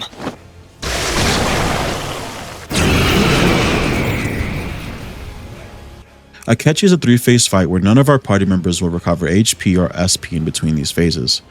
The first phase, we fight 2 personas that Akechi has summoned for us to fight. They're not just regular personas, they also go berserk, meaning they do more damage but take more damage. There's not much to worry about in this first phase. This is pretty manageable as long as you're on top of your HP and paying attention to your party's weaknesses. The biggest struggle here is preserving our HP and SP. We need to make sure that we're using the right party members in the first fight so that we can still have the right party members we need for the second and third fight. But once you defeat his personas, he'll join the fight with Robin Hood. I wouldn't give up my chance to massacre you with my own 2 hands. He's coming! Brace yourselves! In this phase, he's not very dangerous. He uses all the same attacks that we've seen him use as a party member, and he also has an insane obsession with Joker. He continually goes for Joker again and again, even if he has the chance to kill a different party member. And it just so happens that we have Shikioji, who is pretty much immune to all of Akechi's attacks. Here, he'll mainly use Curse, Bless, and physical attacks, with the occasion Mega Dilaun. So Joker is just sitting here with Shikioji, acting as a tank, while the rest of the party attacks him directly. After some time, he'll eventually start using Mega Dilaun, but our party's defense and evasion is completely buffed, so we're able to withstand the attacks without any problem. When I was preparing for the fight, I was really scared of his move list, but since he's so obsessed with Joker, he poses literally no danger as long as we stay on Shikioji. And eventually we defeated Robin Hood. But it's not over. I'll kill you. You're all gonna die. Come, Loki!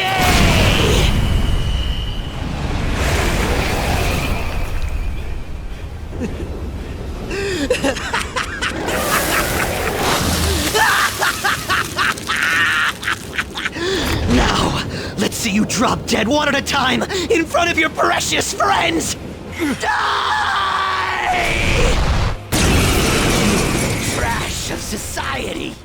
There's a third phase that we have to deal with where he pulls out his real persona, Loki. This is by far the most dangerous phase that Akechi has. He has an insane list of moves he can do that includes things like Mega Noone, making himself go berserk so he increases his attack, charge, heat rise or debilitate, and Dekaja. All of this stuff is super scary and super dangerous. Any combination of these attacks and buffs or debuffs can instantly wipe a party member, if not the whole team. He also has the ability to constantly put barriers up on himself.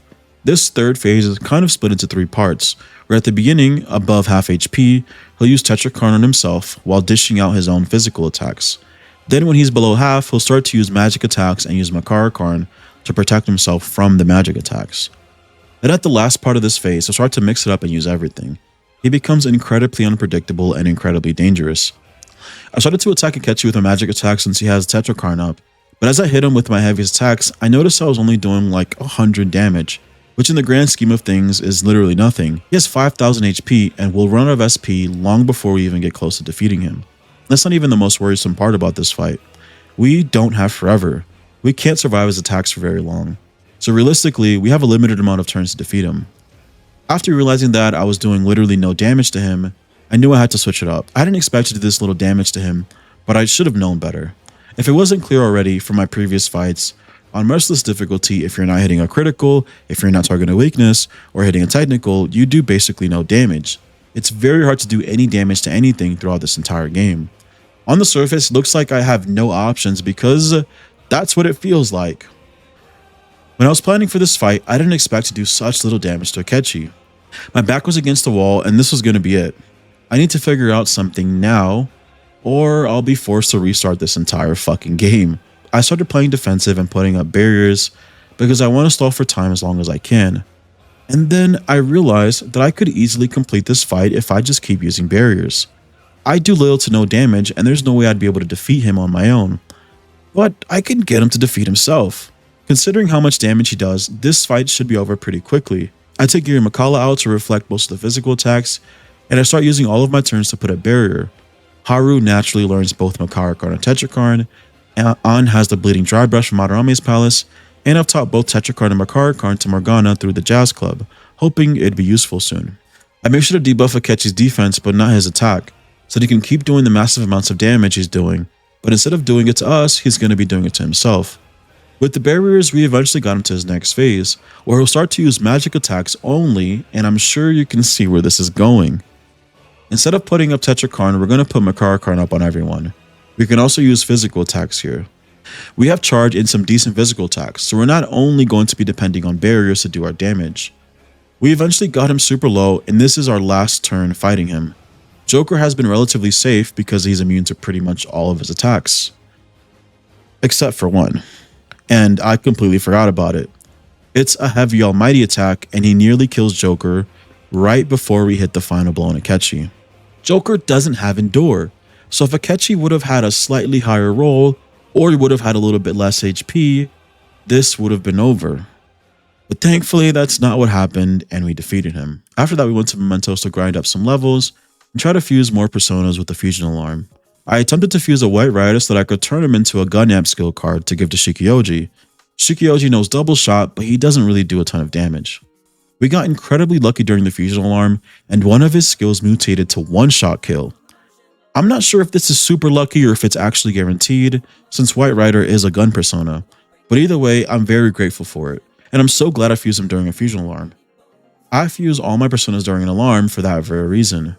We usually don't get anything very good, but today, we finally did. I ended up fusing the White Rider with a Daisoji that we got from a different fusion alarm. He learned Trigger Happy. I fused them together and we got a Garuda.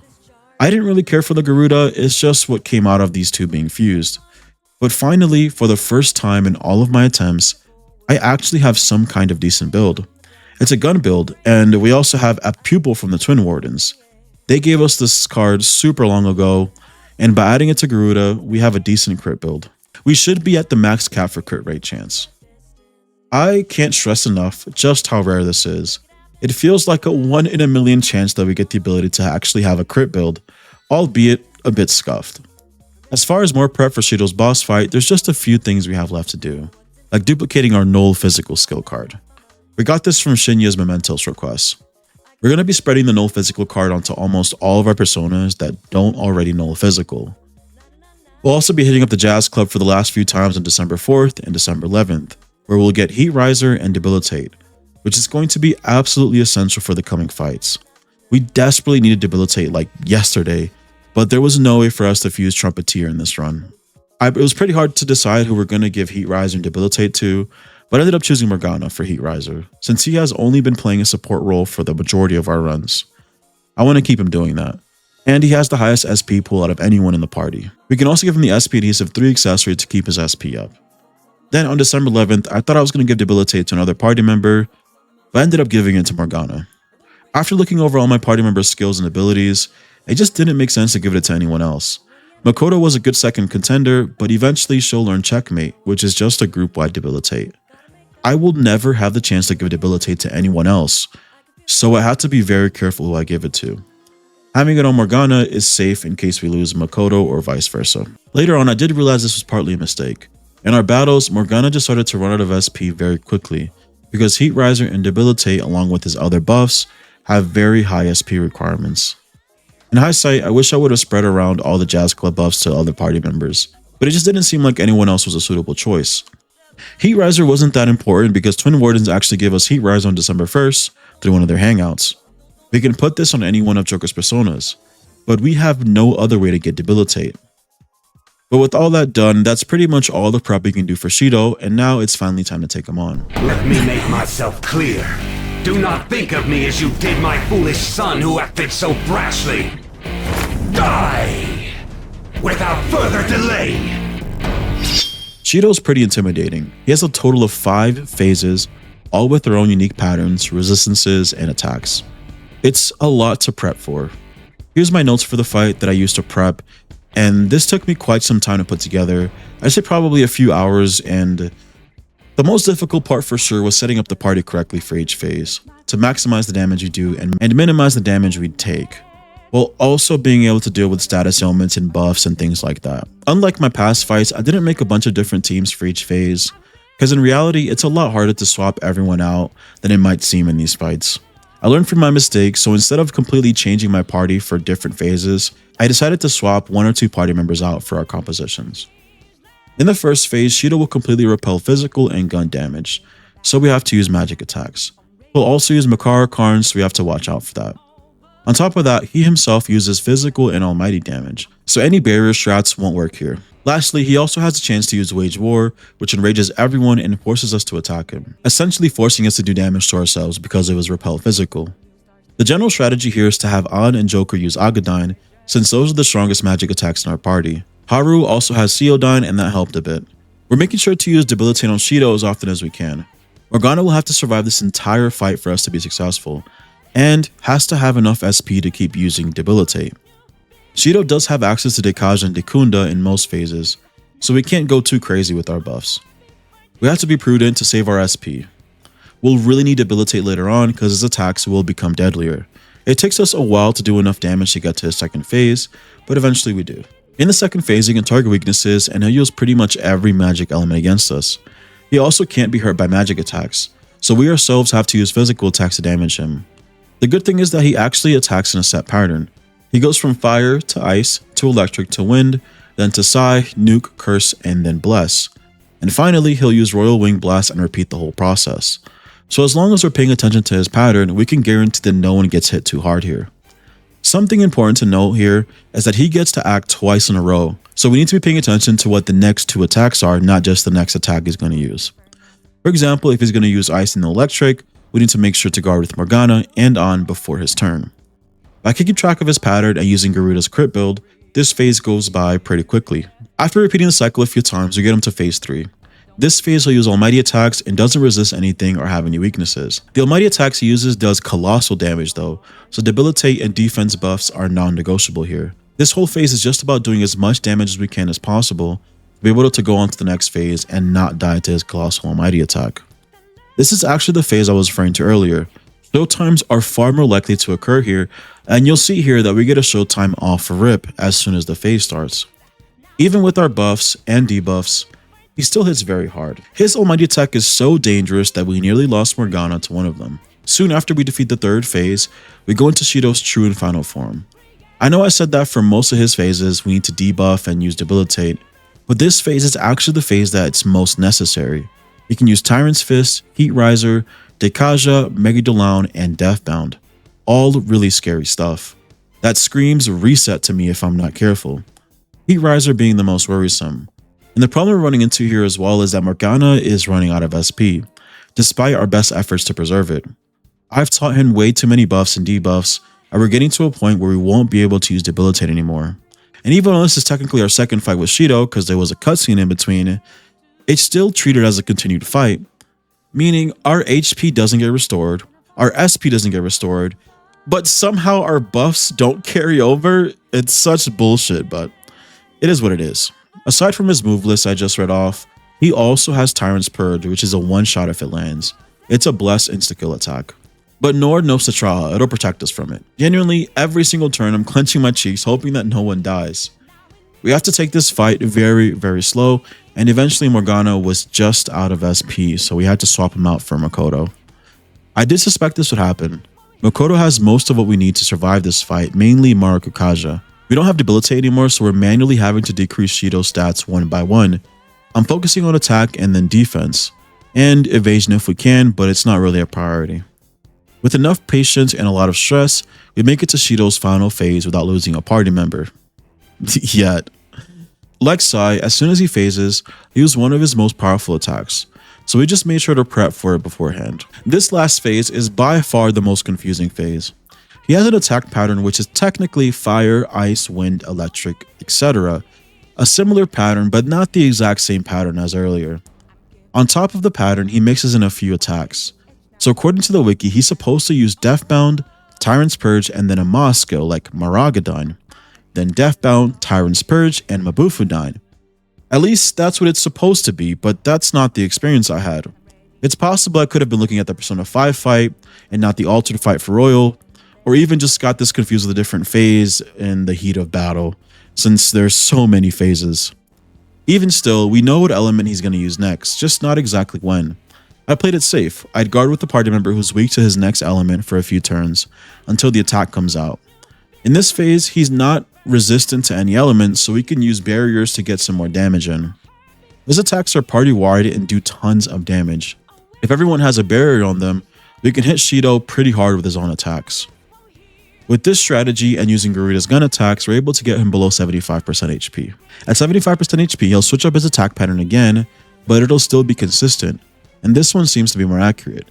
He'll start to use Charge, Heat Riser, Tyrant's Purge, then Tyrant's Purge again, and then Tyrant's Wave, and then he'll repeat the pattern. The biggest and most glaring weakness he has in this phase is that he's only using physical attacks for the most part. He's charging the attacks up and using Heat Riser to make them very, very strong. Trying to undo all his buffs and going on the offensive is probably the most least efficient way to do this. The best way to deal with this phase is really to just put Tetrakarn up again. With Charge and all his buffs, he's going to hit himself harder than we ever could. I pull out Giri Makala for the sake of repelling his attacks, and we also debuff his defense to make his attacks hurt even more. And when he attacks next turn, it's just beautiful. He almost defeats himself. Then comes what's technically phase 5, but it feels like 7 or 8 because of all of his different attack patterns. He'll change his pattern one more time and he isolates Joker for a one-on-one fight. Though he does attack in a specific order, his first attack is always random. It'll always be an elemental attack of the highest tier, so like a Diamond Dust or an Inferno. And if I just sit here and take the hit, I will die to it immediately. We have to put up a barrier for the first turn since we have no clue what the attack is. It ended up being Phanta Ray. This means next turn he'll use Heat Riser, then Inferno, Tyrant's Judgment, then Diamond Dust. I prep for this fight by keeping and building up as many personas as I can that either resist, nullify, or repel an element, like Decarabio. I haven't touched him at all since I picked him up and kept him just because he can repel fire attacks in this one phase. It's important that I brought along personas that repelled elements because I knew at this point in the fight I would have little to no SP, and that's exactly what happened here. I'm pretty much saving all my SP for Diarahan whenever I'm low. and for Makara in case we can't repel an element. It's our main source of damage to him. We also use Garuda's one-shot kill, and by swapping out to the right personas to repel his attacks, we defeated him. Thankfully, we got him decently low in the last phase, so I didn't have to be here for very long. The Will of Rebellion, the final chapter. I've maxed out most of the social links that I've wanted, including Mishima this time around. If you remember, I wanted to avoid him completely because I was worried about overleveling, but I greatly overestimated how much XP he gives us. It's been nice to have that party-wide XP share. Most of my party can hit the level cap now, and I got most of what I wanted to do done this run. So I started messing around to find anything useful for the next boss fights, and I discovered fishing. If you do enough fishing, you can get an accessory with the lead dance, one of the strongest passives in this game. But I unfortunately won't be able to use it. All of the next coming boss fights are very long, and in none of these fights do we recover SP in between the phases. So the only actual accessory that I can use for everyone is the SP adhesive, unfortunately. I wish I was able to use different accessories to mix and match my builds, but it just wasn't possible and didn't make sense. Because if I ran out of SP for any of the next fights, it's a guaranteed game over. I went to Mementos and got my next encounter. We picked up a Scotty. Then we started the Depths of Mementos dungeon and picked up a Malik.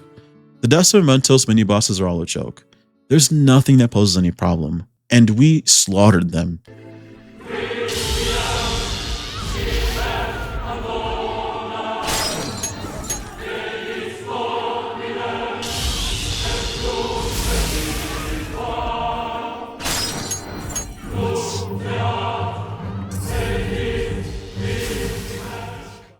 At the end, we fought the baby version of Holy Grail, where we just have to survive and do enough damage to make it through the fight. After that, we go through a cutscene and start to climb up to fight the real Holy Grail at Cliffoth World. And in this section, we have to fight some angels on the way up. Some of them are a bit of trouble because they'll set up to try to one-shot party members. But since we have access to barriers, charge, concentrate, and every strong buff and debuff, we're able to survive their attacks. Garuda especially carried us here because he was able to clear almost everything that we ran into.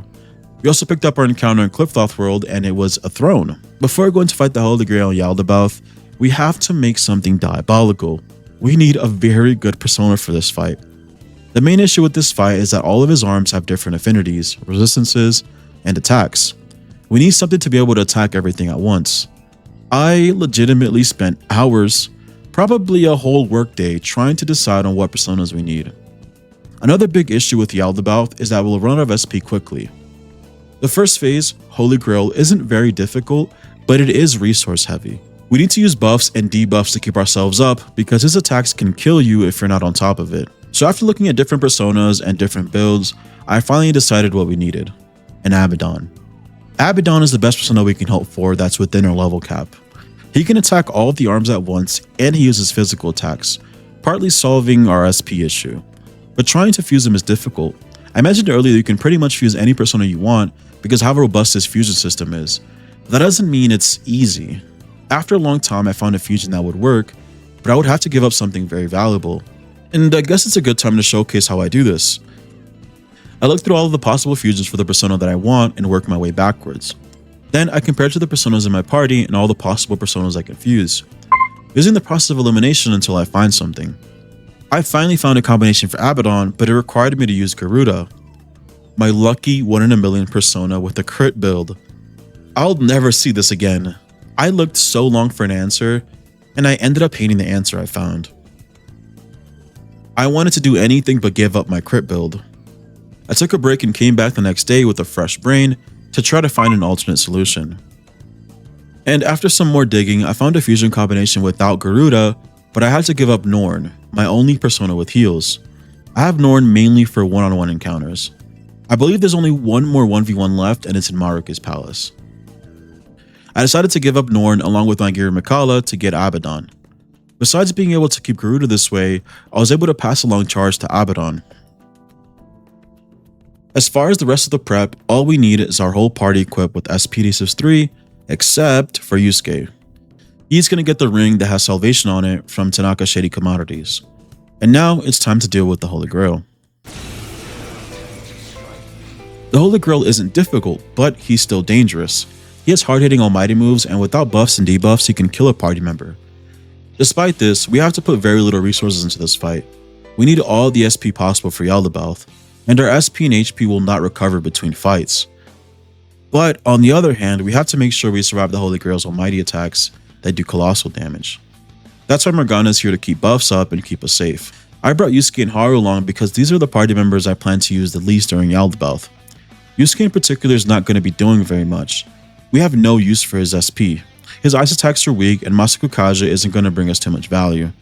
I gave him the ring from Tanaka Shady Commodities that lets him use Salvation, so that we can squeeze as much value out of his SP as we can. I know this looks dumb as fuck because no one uses Yusuke as a healer. The whole reason for it is SP preservation. We want to preserve Morgana and Makoto's SP for Yaldabaoth, when the fight will start to get serious. After defeating the Holy Grail, we'll go straight into the next fight with the exact same HP and SP we currently have. It's better to have Yusuke waste his SP here. Once we survive the first 3 turns of the fight, where we're cutting off the Holy Grail's tendrils, you'll start to take an immense amount of damage from all attacks, so it doesn't really matter who we have here. All that matters here is that we make it through the fight with as much HP and SP as possible. When we get the Holy Grail low enough, we stop attacking him to heal everyone up before going into the next phase. Yaldabaoth is going to be difficult to navigate. He'll occasionally summon new arms that allow him to attack multiple times. Each arm gives him an additional turn, and they'll all have their own ailment they can inflict on the party. Whether it's Lust or the black paint from Arami's fight, all of the ailments he inflicts are unique to this fight and can't be healed by regular means. You kinda have to just fucking tough it out. The key to surviving this fight is managing the arms. The problem is, with our level cap and merciless difficulty, we don't do enough damage to defeat an arm quickly. It takes us a very long time to defeat any of the arms and to make any kind of progress throughout the fight. So this means this is going to be a battle of endurance. Winning this fight will all depend on how well we manage our SP and HP. If we make too many mistakes and run out of SP too early, we'll quickly get overwhelmed by the arms and lose this fight. In the beginning of this fight, we're just focused on taking down the arms while also being cost efficient with our SP. The way we do this is by debuffing Yaldabaoth's defense while only using charge and physical skills for attacks. This is the most efficient way for us to do big amounts of damage. Using magic attacks costs a lot more SP. We're only using magic attacks when we absolutely have to. This is only when the repel physical arms are left. My main choice of damage dealers are Joker and Ryuji. Joker has Abaddon, who has a colossal damage AoE attack and is able to drain physical attacks. Accidentally hitting an arm that repels physical won't be deadly to Joker. Ryuji doesn't have that same luxury. We do have to be careful when we're attacking with his AoE physical attacks. The reason we're using Ryuji over Yusuke is because his passive has a chance to increase our party's physical attacks. Ryuji right now has a 15% chance to boost our party members' physical attacks by 40%. It doesn't seem like a lot, but when comboed with charge, it increases our damage by 290%, and it really adds up over time.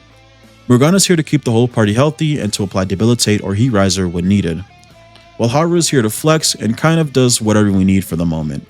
She has barriers for when party members get low or get hit with an ailment. She can also do some decent gun and side damage to clean up any arms with low HP. This fight is going on forever. Eventually Morgana is low on SP, so we swap him out for Makoto, who is our next best healer in the party. An also has some healing abilities, but from my experience, she's far more useful as a magic attacker. Once we get Yaldabaoth close to the halfway mark, we pull out An and start buffing her. An has Blazing Hell, the strongest magic attack we have available to us. The reason we waited to bring her out until the very end is because after a certain point, the arms will start to overwhelm us, and Blazing Hell is the only way we're able to manage those arms efficiently. But the downside is, it uses a lot of SP. We have to be careful because we'll need Blazing Hell for the very final part of this fight. Without it, there's no chance we're going to complete this fight successfully. Once Yaldabaoth is low enough, we'll start to use Rays of Control, an extreme almighty attack that will hit everyone after charging for 2 turns. The gimmick here is that he does more damage based on the amount of arms he has. Plus, he'll summon all of his arms right before he uses the fucking attack. What you're supposed to do here is destroy as many arms as you can in a turn, or defeat him before he uses the attack. So the general strategy is you try to defeat them all in the first turn, and if that's not possible, you guard the next turn. My plan here was to use a charged up Blazing Hell twice in a row to take out all the arms. But we aren't able to do nearly enough damage to destroy any of the arms, or Yaldabaoth himself. I really thought Blazing Hell would be the answer, and I was wrong. Really wrong. And this is bad. I have no other options. It's not possible on Merciless to survive the full attack, even if you guard and have every buff and debuff. Your whole party will still die. We don't do enough damage to kill Yaldabaoth directly or to destroy a single one of his arms. He unleashes his attack and for all intents and purposes, kills everyone. Return to dust.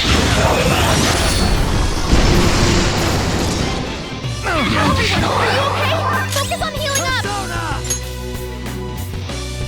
You're mine.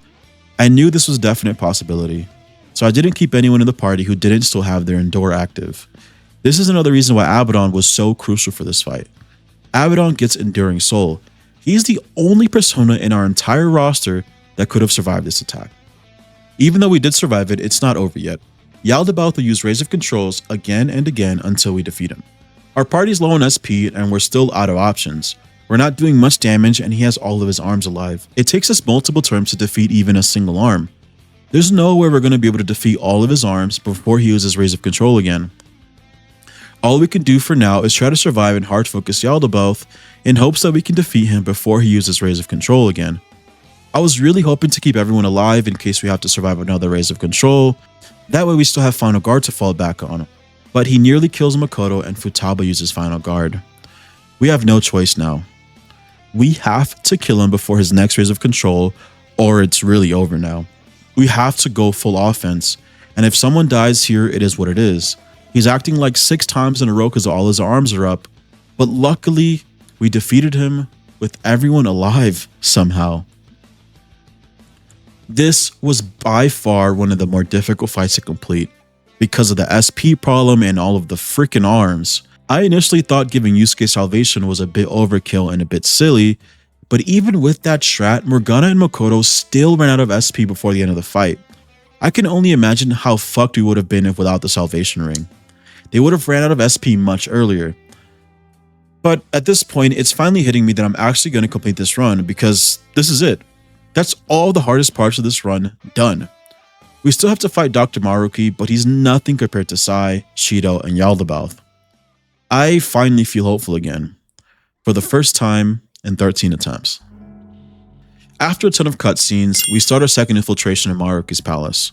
We only have Akechi and Sumire. We picked up our first encounter, Neberos. There are some mini-bosses here and some scripted fights that can be a bit troublesome if you're not paying attention. My least favorite fight and probably the scariest fight are with these Belials. They're interesting. If you recall, I mentioned that mini-bosses usually will be weak to a group of ailments. So if you can cause them to burn, you can also hit them with shock and freeze. If they're weak to brainwash, they can also be afflicted by sleep and dizzy. What's interesting about this fight, I learned this during my test runs like, oh my god, 6 months ago now. Each one of them actually has a different category they fall in. So the one on the right can be burned, shocked, and frozen, but they actually can't be brainwashed and vice versa. I can't exactly remember which one is which, and I couldn't find the footage from my tests. It was a very long time ago, but I knew these guys would be a problem and a potential run killer. They're like 10 levels above us and can target our party members' weaknesses.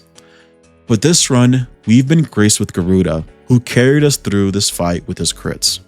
Even with the twin Belials defeated, there's still some scripted fights with Akechi and Joker. These fights aren't difficult, but it is possible to lose party members, so Akechi's on support duty, since he's the most vulnerable here. He's using Debilitate constantly and using Salvation when needed. He has Salvation thanks to an accessory. We played these fights really safe and there's really not much to worry about. As long as our buffs and debuffs are up, we'll make it through. Eventually the rest of the party will join into the big fight. We can exploit the enemy's ice weakness and completely destroy these fights. Abaddon just so happens to have Mabufu dying. He's genuinely the best persona we could have fused for the endgame. If I remember correctly, I think Ragnar lost Akechi to one of these fights, whether it was the first one or the second one, I'm not sure, but with the use of Debilitate and the Salvation accessory, these fights were pretty safe. After the scripted fights, we finally get access to our party again and are able to fully explore and get some things done that we needed to do. Most important ones being getting everyone's third awakening so that we can get access to their stronger abilities, many of which are completely busted. Ryuji can get the ability to cast charge on the whole party, Yusuke can give everyone Heat Riser, Makoto gets Checkmate, which is an AoE Debilitate, Futaba gets Ultimate Support, which gives her the ability to use many of her different effects all at once. They're all very strong, so we made sure to grab all of the awakenings. The other important things that we have to do this month is hit up the Jazz Club the last few times to get a Lead Dance, Arms Master, and Spell Master. It was kind of hard to decide who gets what, but Elite Dance went to Yusuke because of his natural ability to evade and his passive. He'll be incredibly hard to hit with the lead dance. We gave our masters to Ryuji so he can do tons of physical damage without really worrying about his HP. Spellmaster was the hardest choice.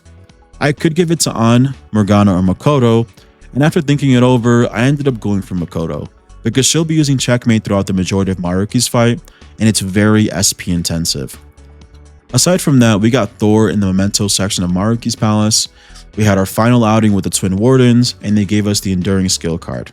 It's not super useful for us right now because we have Abaddon, and he's the one that's going to be doing the majority of the damage in Maruki's fight, but we are able to give it to our other personas so we can safely swap to them. We won't have to worry about dying to something unlucky. Everyone in the party is so strong at this point that Maruki's Palace was kind of a joke, and so were the additional Memento sections that opened up to us after getting halfway through the palace. It's showtime! Don't hold back!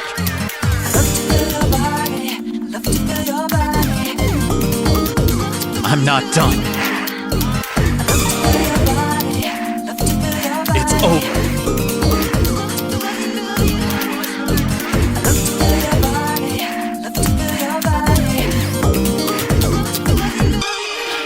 Who's next?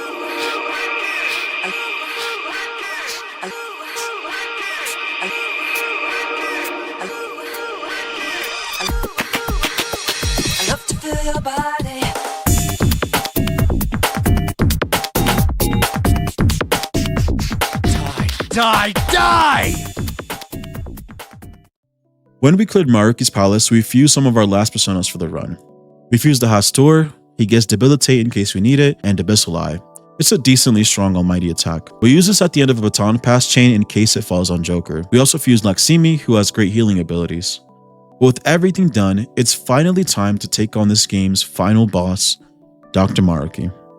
This is going to determine if we actually complete this challenge that has never been done before.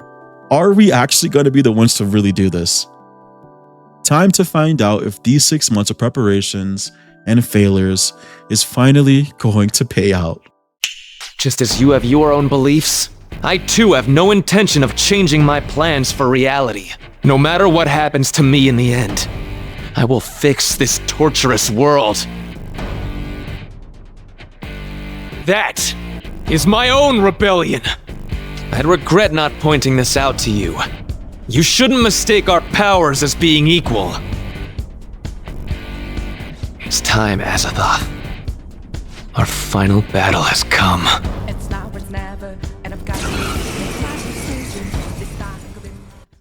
In this fight, we're not doing the Team A, Team B bullshit we've done all run. We do have a second team lined up, but I suspect this fight is going to be over very quickly. That's because Maruki actually has weaknesses you can target. This is huge for us because for the past little while, none of the bosses we fought have had any weaknesses. And on Merciless, if we can't target a weakness, you're not doing any damage. It makes these fights drag on forever. We started off with our absolute best party members off rip. Ryuji has the group-wide charge, Yusuke is using his party-wide heat riser, and Makoto has the group-wide debilitate. The general strategy here is to target each tentacle's weakness, baton pass to target the next weakness, and finish off with Yusuke's AoE physical attacks. They get powered up after baton pass. In this first phase, we know their weaknesses and it doesn't change. But later on, Maruki will swap around their weaknesses. We just have to discover them. Yusuke being at the end of our chain is important because his physical attacks do 1.5 times more damage after a baton pass. The last person in the baton pass chain is the only person who can attack Azathoth or Maruki directly. While you can attack Maruki, Azathoth is much more efficient to go for, since he can't actually heal himself while Maruki can. You have to get all the tentacles out of the way before attacking either one of them directly. They have an insane defense multiplier that's very strong, and by very strong, I mean even if you hit him with the Hasutobi, it'll still only do 1 damage. So there really is no point in attacking him until the very end. We repeat the cycle until we get them to the second phase. In the second phase, all the tendrils will have swapped around their weaknesses. It looks like it's random, but it's actually not. They all have the same weaknesses as before. You just have to figure out who is who. So for example, the Tentacle of Protection is weak to physical attacks, while the Tentacle of Healing is weak to Bless, Nuke, Curse, and Psy. So if we figure out which tentacle is weak to Nuke, it'll also be weak to Bless, Curse, and Psy. We don't have to test out each element to know what they will be affected by. And by the process of elimination, we can also figure out the other tentacle's weaknesses. The interesting part about the tentacles is that all their weaknesses are split into categories. One of them can only be hit by physical attacks, the other one can only be hit by the basic 4 elements, wind, electric, fire, and ice, while the last one can be hit by the additional elements like nuke, psychic, bless, and curse. The great thing about this party composition, aside from how strong their buffs are, is that they all fit into each one of those categories, making it extremely easy to baton pass and get the most damage out of the baton pass. Our B team also follows this same logic and pattern, where every single one of them can hit a single category of the tentacle's weaknesses. There's some additional mechanics that come in during this fight too. You can choose a party member to focus. He'll also restrict certain things from happening each turn, like preventing us from baton passing, stopping us from healing, and banning the use of items, but joke's on him, items are already banned, so fuck you. Most of these aren't too dangerous, besides the no healing turn. We're paying attention to make sure that we're keeping our party topped up in preparation. I did find a Steam discussion board that states that bans have an order, but I didn't get the same pattern as he did, so I didn't take it to heart. He does also have a one-shot attack that he can use, similar to Rays of Control, but unlike Rays of Control, you can actually survive this if you just put buffs and debuffs up, so it's really not much of a problem. Being able to target weaknesses in this fight is what makes it kind of a joke, and it wasn't long before we finally defeated Dr. Maruki. And just like that, it's over. There is Adam right after, but it's really all just a scripted fight. Honestly, there's nothing here to worry about. No intense mechanics, no strategies, just back and forth damage. And that's it. Roll credits. All this from here on out is post-credit shit, so if you don't care, thank you for being here. I'll catch you next time. But for the rest of you who want some more behind-the-scenes stuff, here it is. I genuinely can't believe we did this. Like, there were so many times I wanted to give up. I spent months prepping for the run and spent the same amount of time actually attempting this. So yeah, this was honestly for me a huge, massive accomplishment. It's amazing to know that I've done something this difficult that's never been done before for one of my favorite games of all time. And this journey was something I will probably never forget. It's hard to put into words what this run was like, but I think the easiest way to describe it is it was like trying to put a jigsaw puzzle together, but instead I got a box of random pieces that aren't guaranteed to fit with each other. Sometimes I had to make my own pieces to make it work. I was just trying to create solutions where there weren't any, and no matter how well I prepped, there was no guarantee that things would work out. That was the worst part, on top of having to restart this 100-hour game 13 times. It was all very mentally taxing. And that's why the intro song for this run and the theme is Rivers in the Desert, because most of the run felt like trying to make rivers in a place where you can't find a cup of fucking water. Now that I'm talking about it, I'm realizing it's a little like real life, right? Like, you can put your all into something, whether it be career, your passion, or relationship, and unfortunately, it just still might not work out, no matter what you do. And I think my motivation to complete this run was fueled by my absolute fucking hatred for that idea. My own rebellion is my refusal to accept that this challenge was like a big fuck you to that, right? Just so that I can protect my own beliefs and prove that you can make things work out if you dedicate yourself enough. How real that actually is and how it applies to real life, I'm not sure. I just know that at the end of this insane experience, I felt like I won a goddamn trophy. I'm feeling like Wolfie after that one tournament. I'm just thinking about the scope. The biggest official Pokemon tournament of all time. 1,400 players trained their Pokemon, traveled to London, practiced with a friend, worked on their team. 1,400 people showed up to this tournament, hoping and dreaming to win the entire thing. But it wasn't enough!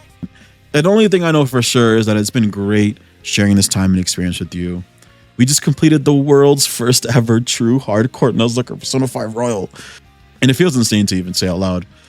I know some of you may disagree and say, Ragnar did it already, and I respect your point of view 100%. And this is no shade to him, but I believe if you take a challenge and completely remove the core of it, it's not the same thing anymore. It's something completely different. You can call the challenge whatever you want, but it's not a Nuzlocke. The people in those discussion boards talking about the Nuzlocke being impossible were really passionate about this idea, and I think they all envision a Nuzlocke that keeps the RNG aspect. And Ragnar, if you're watching this, thank you. I'm honored. This video is probably going to be like, I don't know, 4 hours. So thanks for taking the time out of your day to watch this. And I don't want you to take any of this as a personal attack or anything like that. Your video was just a really important part of my process in making an authentic Nuzlocke rule list. And since your video was the only other video like this and has so many views already, I had to address the run for the context of this video to make sense. But if any of you are wondering why the fuck did I do this run? Like 6 months is a stupid amount of time to dedicate to something like this. The short answer is I don't know, but well, even though this run was really asked to do, how do I say this? My general philosophy behind making anything, including videos, is just I should make something that I would want to see and something that I can be proud of. So even if it doesn't get a lot of views or doesn't benefit me much financially, I can still be happy that I made something I'm genuinely proud of. And ever since Your Bud Tevin dropped those Nuzlocke videos like 5 years ago now, I wanted to see someone actually complete a P5 Nuzlocke and wanted to see it done the right way and the most challenging way, you know? And I know there's definitely some other people out there who've wanted to see it too. So this video is for y'all, or us, I guess. So yeah, that's it. Special thank you to Legendary for all your support and help throughout this run. There will be more projects, more stories, more videos in the future. But as of right now, I'm Eldian Devil. You're worthy, you're beautiful, and I will catch you in the next one.